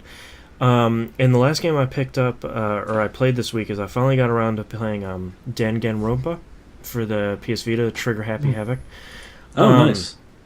This game is pretty much 100% in my wheelhouse. It's a combination of the Zero Escape games plus Phoenix Wright plus adventure games. So Okay. It ticks a lot of boxes. yeah, it checks pretty much all of them. So it kind of had a slow burn at the beginning, like most visual novels do. But I only played it for about an hour, but I can tell that I'm gonna like it already because it seems like it's gonna take a really dark turn very quickly. Sweet. And that sounds really exciting, especially for one of these types of games. So. But that's all I've been playing, and we've been recording for a while without a break, so let's take a break. All right. All right. I'll be back. Oh, I need a drink of water. Oh, Hannah, I didn't know you were going to the Galloping Ghost. Yeah, we decided to go for that. Just sort of my younger brother, he's standing up in the wedding. He's not quite of age, so we want to do something where everyone could be incorporated. I totally would have drove out there for that. Oh man, we'll have to do that after I get back from the honeymoon and stuff. It'd be fantastic. Just do a day. I got stuck. When was that? Saturday night? That was yesterday. Yeah, Saturday. No, it was Friday night. Friday night, I got stuck going to a fundraiser for I saw you about this. my fucking neighbor's. I can say that now we're on break. For my fucking neighbor's son's baseball team, and no one showed up that I knew. Oh, I'm like, that's the worst. oh, this is great. So I just kind of hopped in and started up to the golf simulator, started golfing with some random dudes. Nice. I think I made like $30 as we were doing pin shot challenges. I was like, all Very right, nice. not my clubs, but I'll play with you. We'll throw a bucket. Right. There you go. I'm gonna be right back. I'm gonna grab a drink. Oh.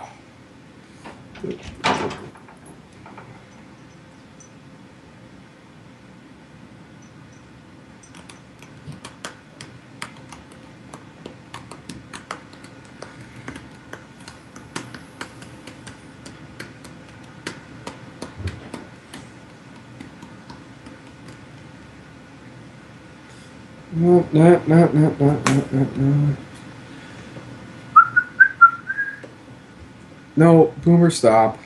Stop.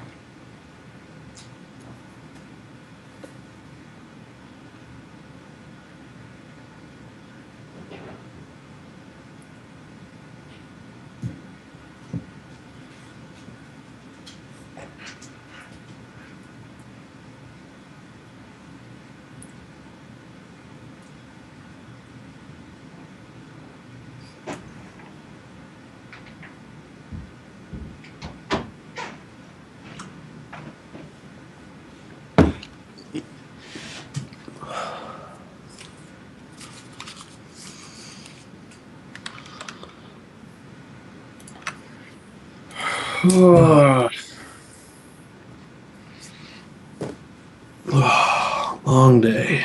God, I feel like shit. Yeah, well, I'm not feeling too great myself.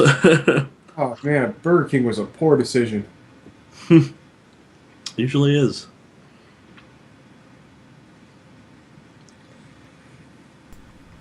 So your wedding's next week? All right, I'm back. Yeah, next Saturday. Which episodes are you missing? The next two? Yeah, Okay. so I'll be out for 333 and 334. Okay. Oh, you're gonna miss the green jelly episode? Yeah. There's like 2 people that get that reference. Oh, come on, don't you know the Carnage rules? Man. Oh, dude, Pinata Head might be my favorite song in that fucking album. I love that. Oh, man. I got golden hairs upon my chin. Such a weird album. In the best way, dude. Rock and Roll Anthem is great. Bye bye, baby. It's a sweet tart. Yeah. So bitter to the taste. It's so heavy on the heart. I say, Ah, I fucking love that band. That makes you want to play Maximum Carnage because they did all that bit work for Maximum Carnage on the Genesis. that's a good soundtrack. Yeah, it really was. Ding ding ding ding ding ding ding ding ding ding. It's fucking great. All right, I got all my swearing out of the way. There you go. All right, ready to keep this thing rolling? Yep, That's I got right, show sir. notes up. All right, you guys ready? Yep. All right, ready in 3, 2, 1. Welcome back, everybody. We got releases this week for March 3rd, 2014. South Park: The Stick of Truth for the 360, PS3, and PC. I really hope that's good. Yeah. You know what? I think I'm gonna jump off the bridge and get it. Yeah, just go whole hog. You know what? Last week I was really pumped for a game. Mm-hmm. Little let down, but hey, It's I'm, Obsidian. Haven't let you down yet. yeah, that's got potential, and plus I really do enjoy South Park Yeah. Yeah. because I'm human. Awesome Knots for the PlayStation 4. Oh, yeah. Now I think it's available on pretty much everything. Yeah. And US release for the week of March 3rd, 2004. One of the greatest games of that generation. The one, the only, Ninja Gaiden for the Xbox. Woo! Man, that That's, game was good. That's That a game- solid game game. is- Almost third-person action game. Perfection. Yeah. Yeah.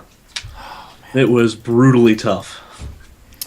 Really tough, and we had no achievements to force us to play that game more than we should have. Just our pride. Yet we unlocked everything. Yeah. Yeah. I remember milking that room with the Beatles because they gave us the best amount of XP to upgrade the wooden sword to the unlabored flawlessness. Yeah, that stupid huge ore.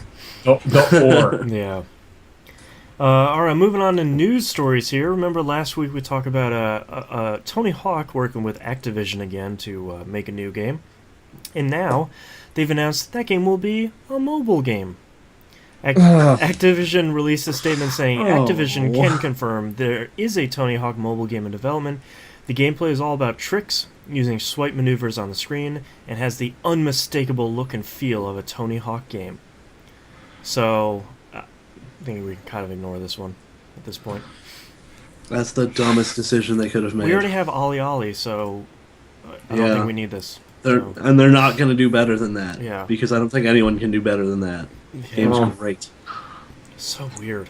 Just such... But when you look at someone like Activision, and you look at someone like Tony Hawk, that's kind of the market you're going after. You're kind of looking to find where the most people are. So... Yeah, I don't know. Weird. That's disappointing. Yeah.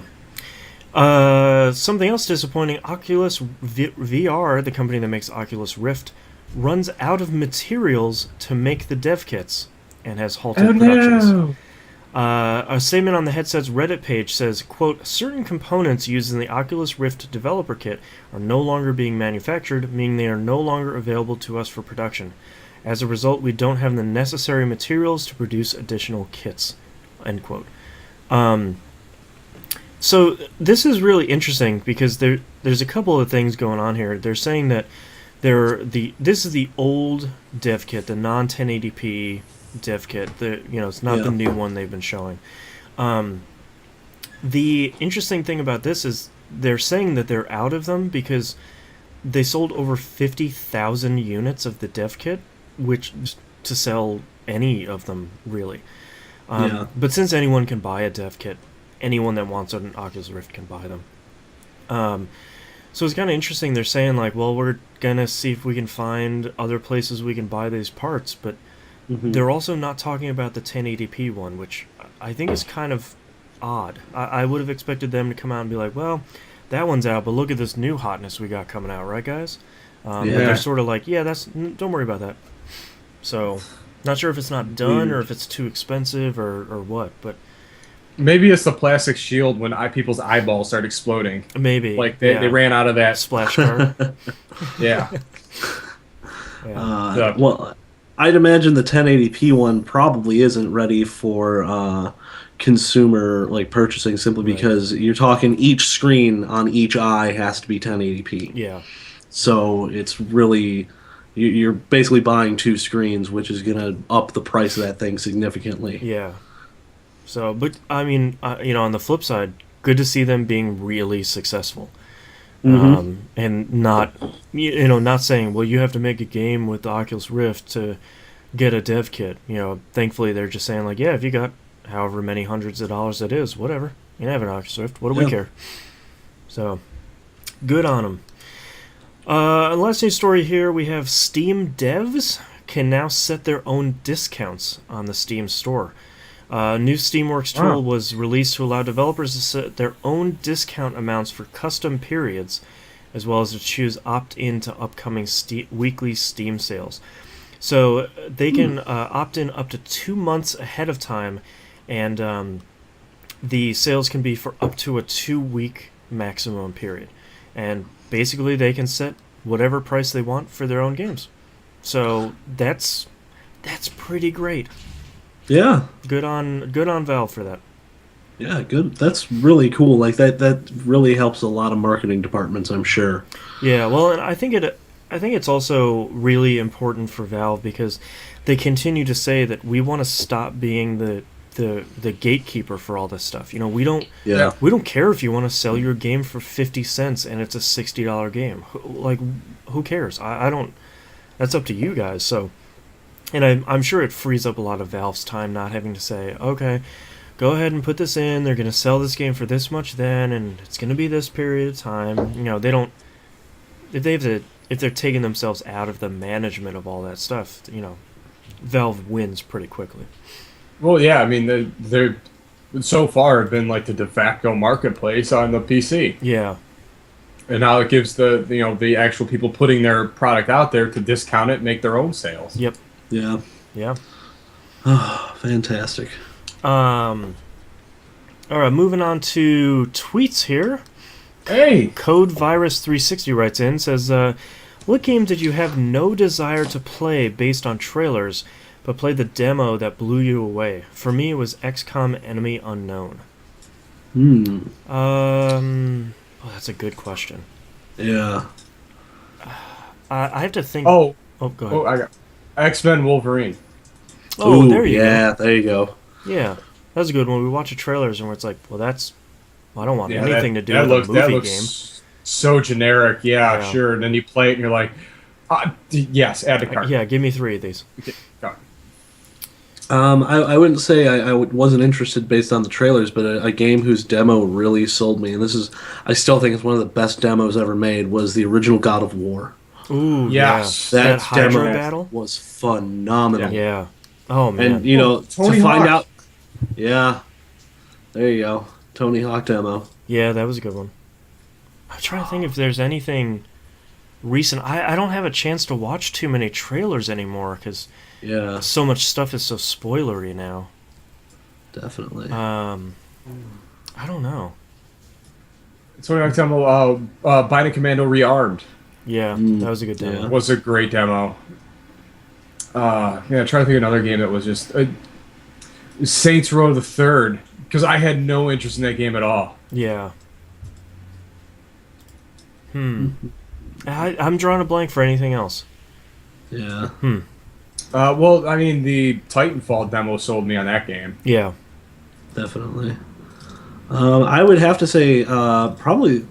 I wouldn't say it's a demo, but The Walking Dead. I mean, I had zero interest in that game just because I have zero interest in the Walking Dead TV series.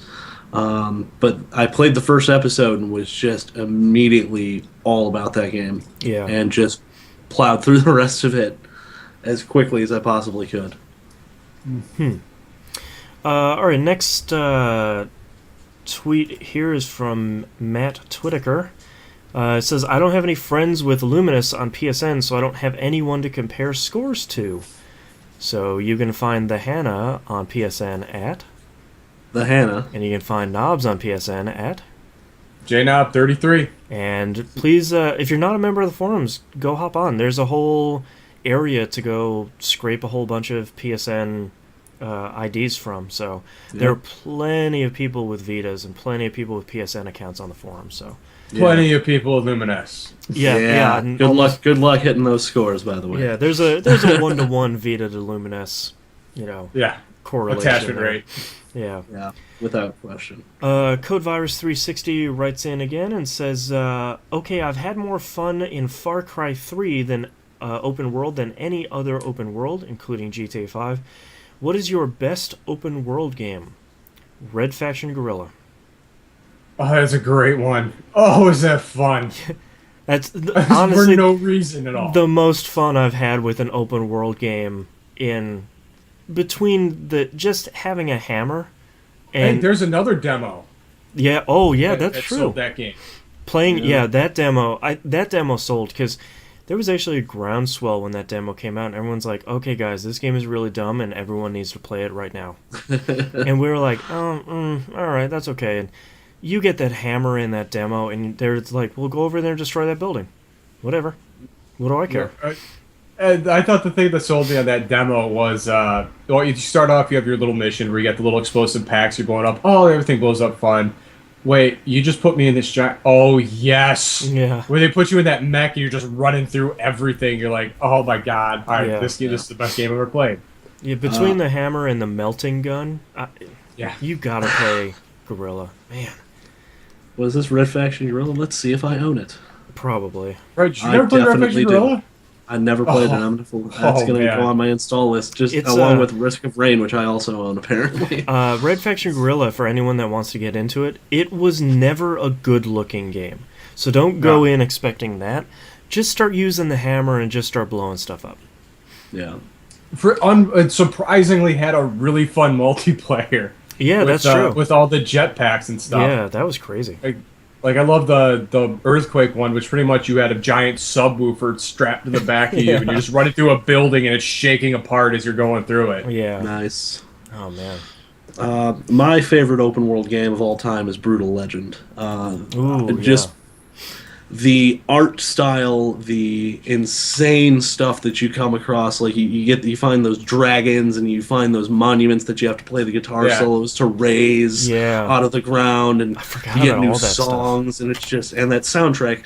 I could just turn that game on and drive around and listen to that soundtrack for forever, because Tim Schafer has fantastic taste in metal. Oh yeah. Yeah, and Jack Black sold that game too. Oh, it yeah. was fantastic. Well, Tim Schafer and I think one or two of the producers, they hand-picked all of those songs, and if you it's just this. You read it, it's just this greatest hits of metal. I can't gush about that game enough. Oh yeah, that's a good pick. Yeah, especially with that car, the Druid plow. And there's stunts, and it's just, oh god, so good. I'm gonna install that one too. Put it on the list. Yeah. You know what? I might have to say I haven't had as much fun or doing dumb stuff as we did with Crackdown 2. Oh yeah. Oh yeah. I really had a lot of fun in that city in Crackdown 2. Yeah. Especially when we're playing harpoon tag with each other. We're just getting harpooning each other to the sides of buildings as we're jumping around. Launching buses and vehicles over top of Agency Tower and laughing like little kids. Yeah. Yeah. Man. Probably my last pick, just for the sheer stupidity, is Saints Row 4. Just with those powers, just like Crackdown, just jumping around that city and being dumb and flying and running on water. I mean, not much better than that. All right, going over to chat here before we move over to back to Twitter. Pflux asks, Hannah, is your girlfriend a gamer too? And if so, what video games does she enjoy, and are there any games you play together? She's nowhere on the level that I am. I mean, I've always been hugely into video games, and she's, she plays like, she used to play DDR and stuff like that. Not like heavily. She would get like the home, pad and just play that just for fun. We've played a few games together. We'll play, like something on the Wii, like Kirby or Mario or something like that. Something that's just fun and 2 players and really straightforward. Mm-hmm. I mean, like, I'm never gonna get her to play like like a Soul Calibur or I don't think I could get her to play XCOM. You should try and play Borderlands 2 together, like my girlfriend and I do. It's been a great experience. Well, she's not one for those kinds of games. She prefers like the more like straightforward something. Just she'll destroy me at Bejeweled. Yeah, like we played Bejeweled. We used to play Bejeweled Blitz. Let me preface this until it became very, very clear that I was never ever going to win, and it was just sort of an exercise in destruction. Yeah. But she's she likes the little puzzle games like that. She'll play Bejeweled. She'll play like Bookworm, stuff like that. Yeah. I did get her to play Peggle. I do remember that, and she really digs Peggle. And yeah, she's not a huge gamer. It's just we each have kind of our own things. Gaming's mine. So yeah. All right, back to Twitter here. Toxic Joker writes in with a couple questions. I've been reading a lot about Dangang Ropa. What are your thoughts on the title? We already covered that. Sorry about that. Since I was born in the 90s, I wanted to know your favorite 90s cartoon. Mine would be Spider-Man and Ninja Turtles. I would 90s cartoons. I'd probably have to pick that great X-Men cartoon from the 90s. That was a good one. That one really moved. Oh man, the ones that I loved. There's so many. I got like a million things running through my head right now. No, like I really loved the X-Men one was really good. There was because that was 80s. I'm trying to think of I was thinking of the real Ghostbusters. That was 80s. Oh, that was good. I'm trying to think of things that were in the 90s. Like was Rocko's Modern Batman. Life in the 90s? Yes, it was. Yeah. That Batman animated series, the Square Jaw one, was amazing. Yeah, still holds up really well. Oh that's a fantastic show. Yeah, Teenage Mutant Ninja Turtles was definitely Yep. my favorite. There's, video of old birthday parties of mine where I literally got nothing but Just head to toe. TMNT stuff. Just from top to bottom. Yeah. TMNT. I'm sure I still have some of the more weird, obscure action figures at my parents' house, too. Just everywhere. Yeah, and 90s cartoons, man. DuckTales was around then. Darkwing Duck was a classic. Darkwing was Duck so was good. fantastic. That in the later 90s, Spawn, the animated series, was a huge get for me. Yep. Because I just love that character. A lot more adult than the other ones, but I don't know if we're gonna count it, but I mean, I watched the original Toonami when they were playing.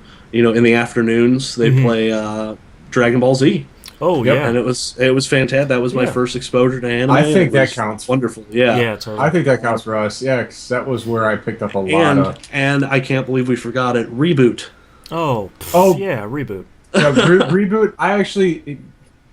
I don't know if it's still on Amazon. They had the actual complete set with both the movies up on Amazon. Where because I was trying to find the DVD copies. So apparently something happened where they lost the release date, or not the release, but they lost the publishing rights to it. Yeah. And then, to buy one of the DVDs that had 5 episodes was $98. Yeah. For a single DVD. I'm like, I love that show, but come on, guys. Yeah. Back when it was a little tougher to get like DVD box sets like that, I remember I paid a really embarrassing amount of money for the full Trigun series on DVD, Oh yeah, Oh and yeah, it paid was a lot for that. phenomenal though. Yeah. I mean, I picked up Trigun when Suncoast was shutting down, and I Oh, got it nice. on the last day. I got the whole box set really cheap. Yeah. I think I uh, got that at Anime Central 2005 for way more money than I should have paid for it. Reboot, the definitive mainframe edition, is on Amazon for $46, and Nice. has some commentary tracks on it. So I might have to pick that up.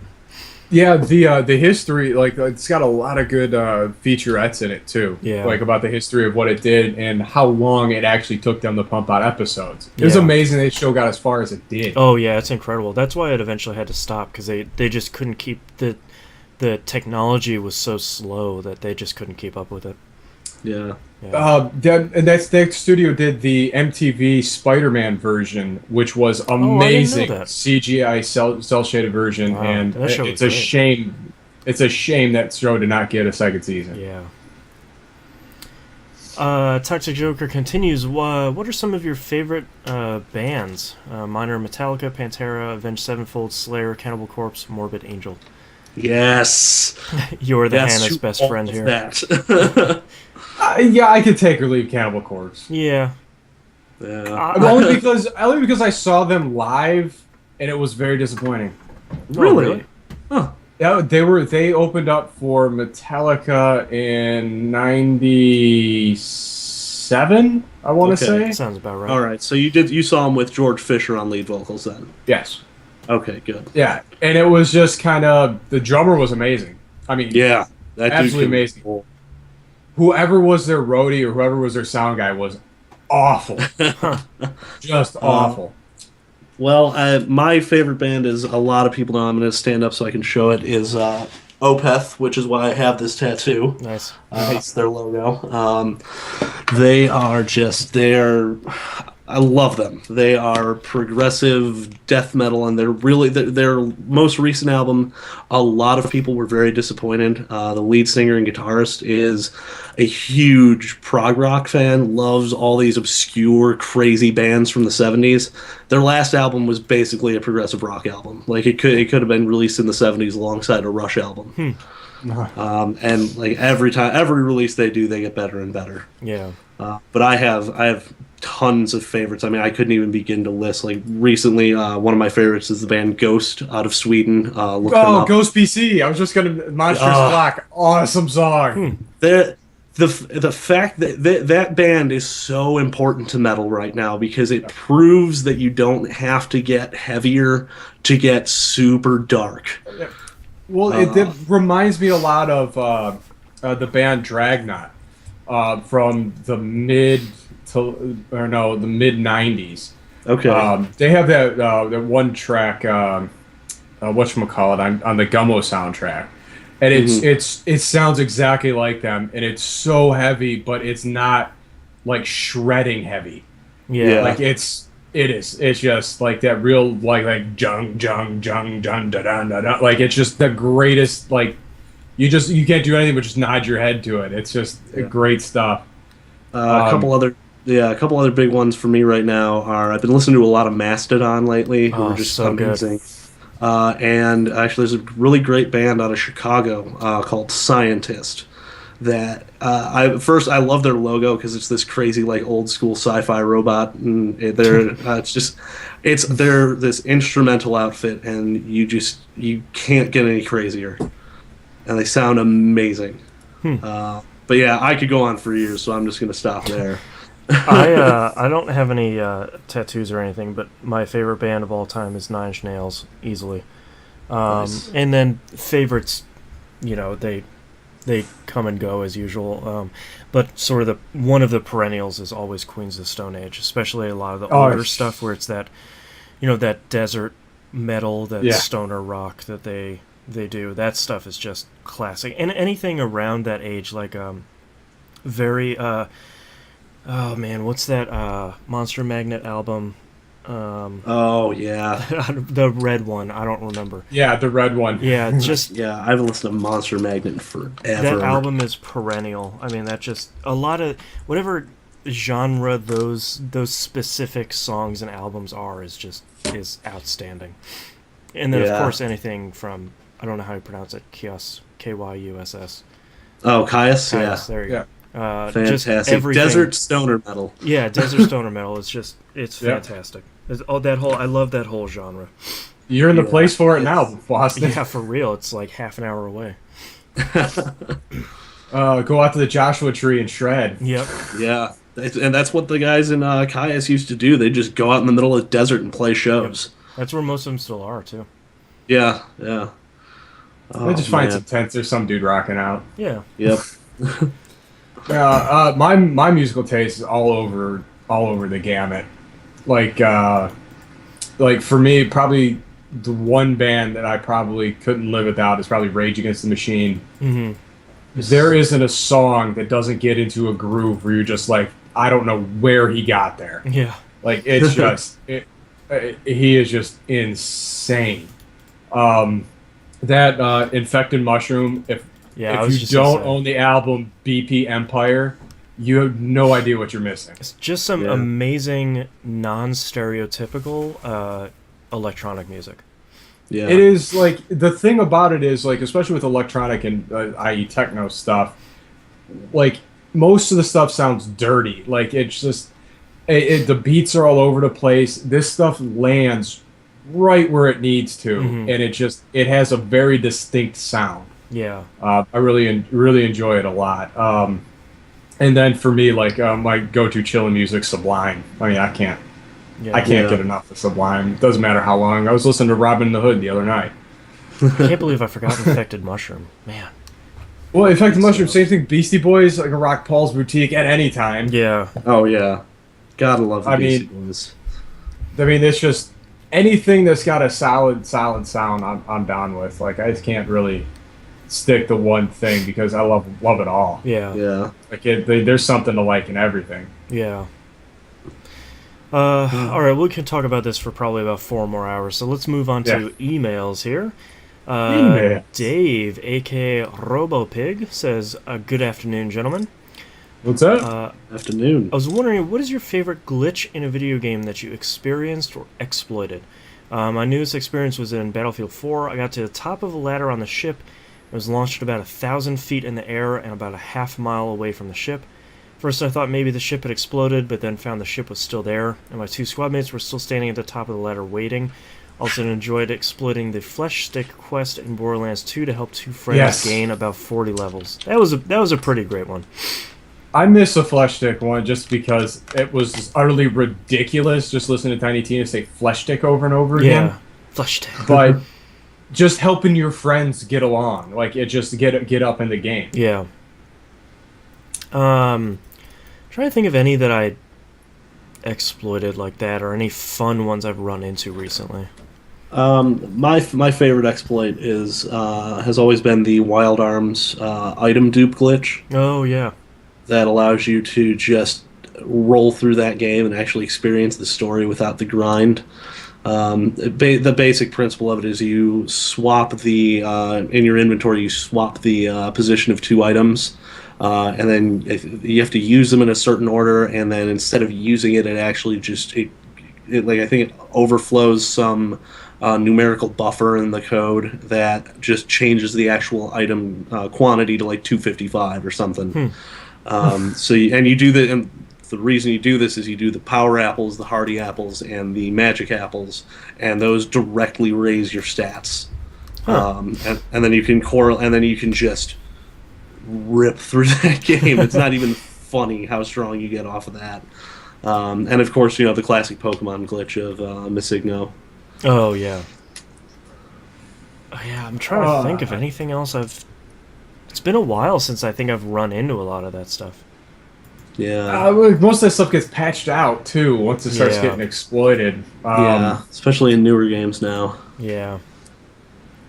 The favorite thing I ever did to exploit a video game, though, was I was doing a playthrough of Final Fantasy VII a couple years back on the the PSP using the native emulation they do for PS1 games on there, and I realized I had forgotten to grab the Ramu summon materia, and you can literally only get it in one spot in that game. And I was like 2 hours beyond it. Yeah. And so I put a few homebrew tools on my PSP that allowed for like dumping save games. Oh, nice.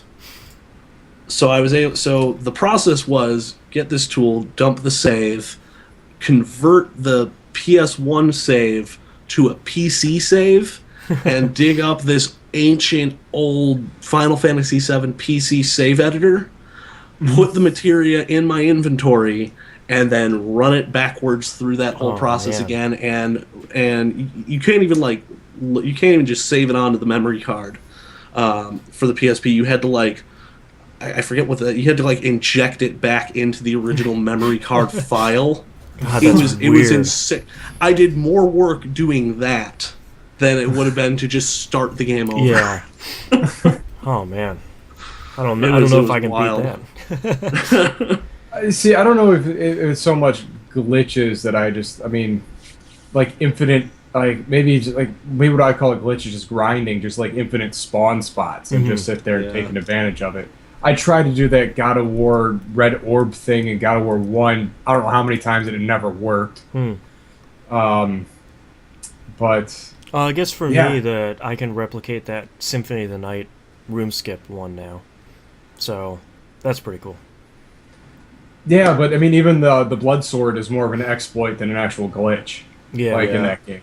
So I don't know, maybe I'm just not that maybe I'm just that oblivious to glitches stuff other than oh wait, that thing disappeared. Yeah. Cool. Weird. Yeah. I still don't know if it was a glitch. One of the boss fights in Alpha Protocol one time, I was able to completely skip near the end. The one where you have a bunch of rocket launchers and stuff. I think you can skip that one legitimately through your decisions. I wasn't sure if it was, but I remember just getting there and was like, oh, I don't have to do that this time. That's great. Weird. All right, continuing on in his email, he said, one more question. In light of his passing, what's your favorite Harold Ramis movie?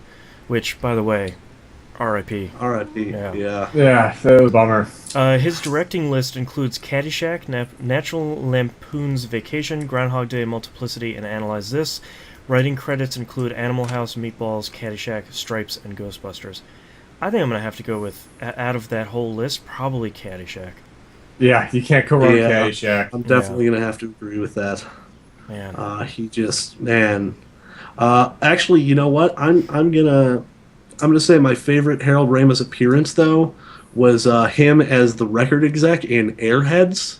Oh yeah, it was great. Where he was the guy they sent in. He was like, "Who'd win a wrestling match? Lend me your god." Oh, I forgot about it. I always forget about that movie. I gotta go buy that.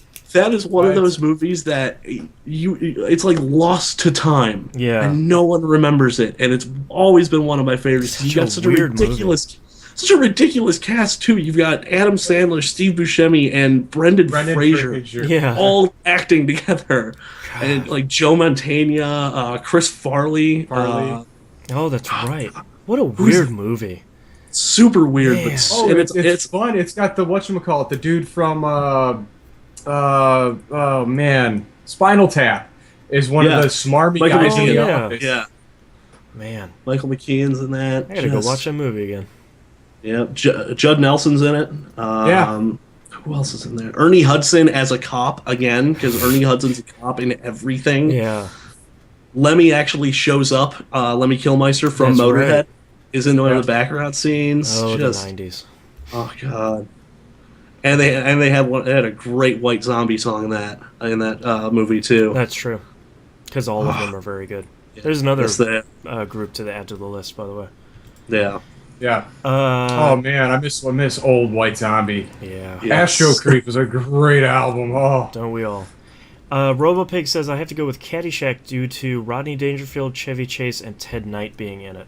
I mean, you kind of Ted Knight sold that movie. Can't get better on that.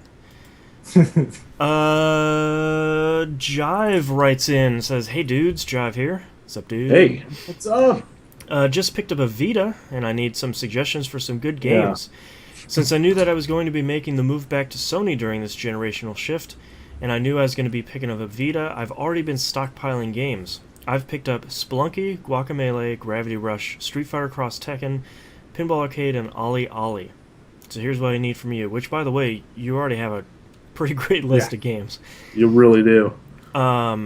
What other games in the back catalog of Vita, PSP, and Classics should I get? And then he has another Symphony question. of Yeah. Yeah, pick up the PS1 version of Symphony of the Night. It's pretty good. Yep. Pick up...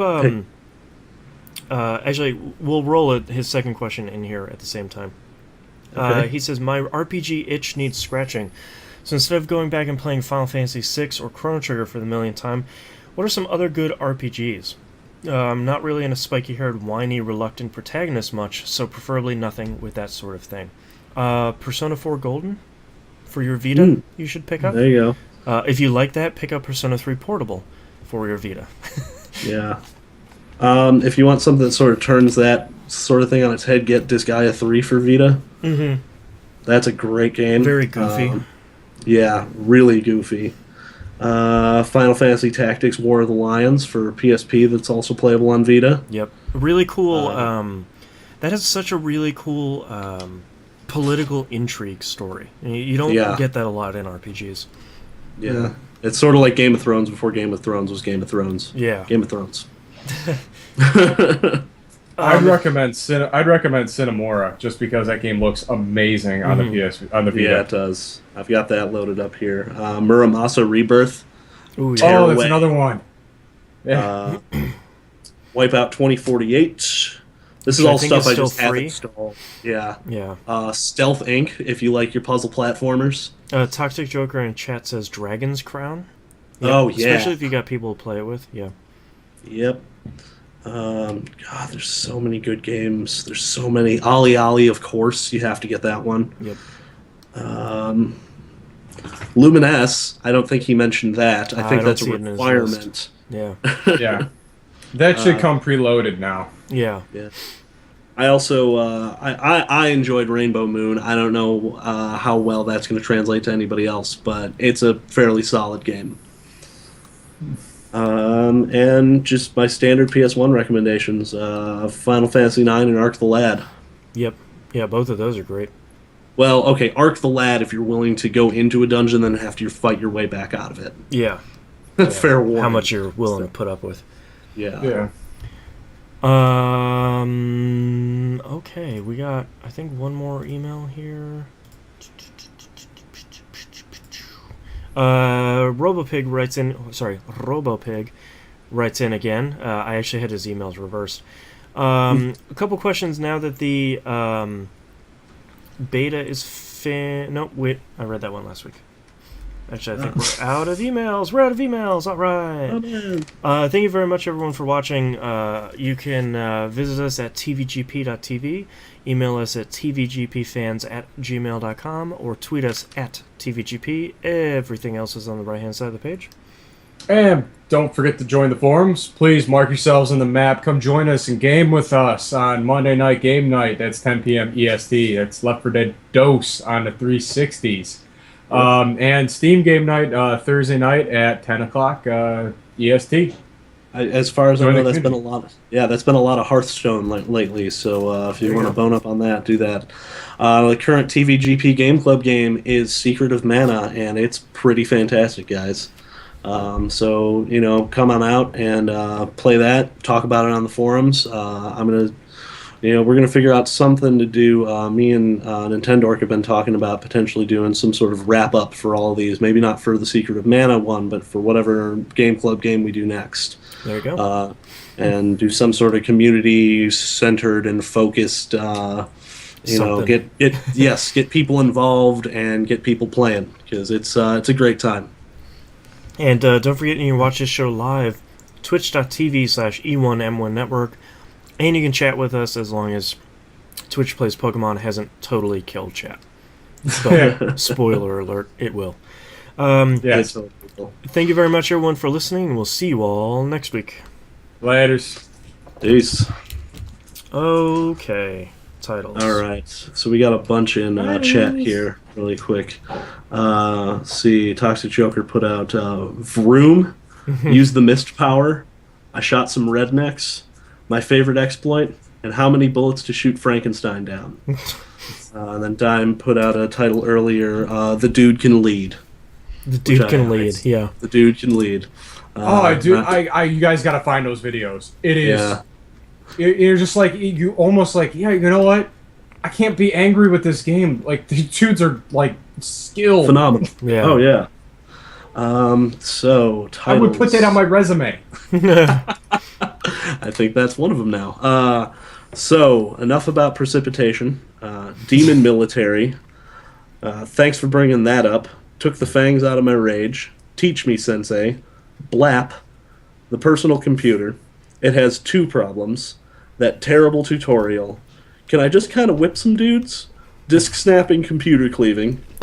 That checks a lot of boxes and available on pretty much everything. Oh, man. I don't even know. Just whip some dudes?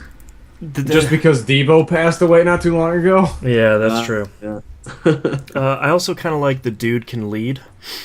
I'm a big fan of The Dude Can Lead. Yeah. I'm going to write that down. We'll use All that right. one. Man, I can't, like... I mean, I don't usually send out, like, a friend request. I was like, you know what? I can't figure out how to follow someone on the one, so I just friended them. Yeah. Nice. All right, starting in 3, 2, 1. This is That Video Game Podcast, episode 332, for March 3rd, 2014. The Dude Can Lead. Boom shot. What? All the way over there. All right, you guys can stop recording. Thank you very much for everyone who's joining us live. Whoop, chat's gone again. And we will see you all next week. Later. Later.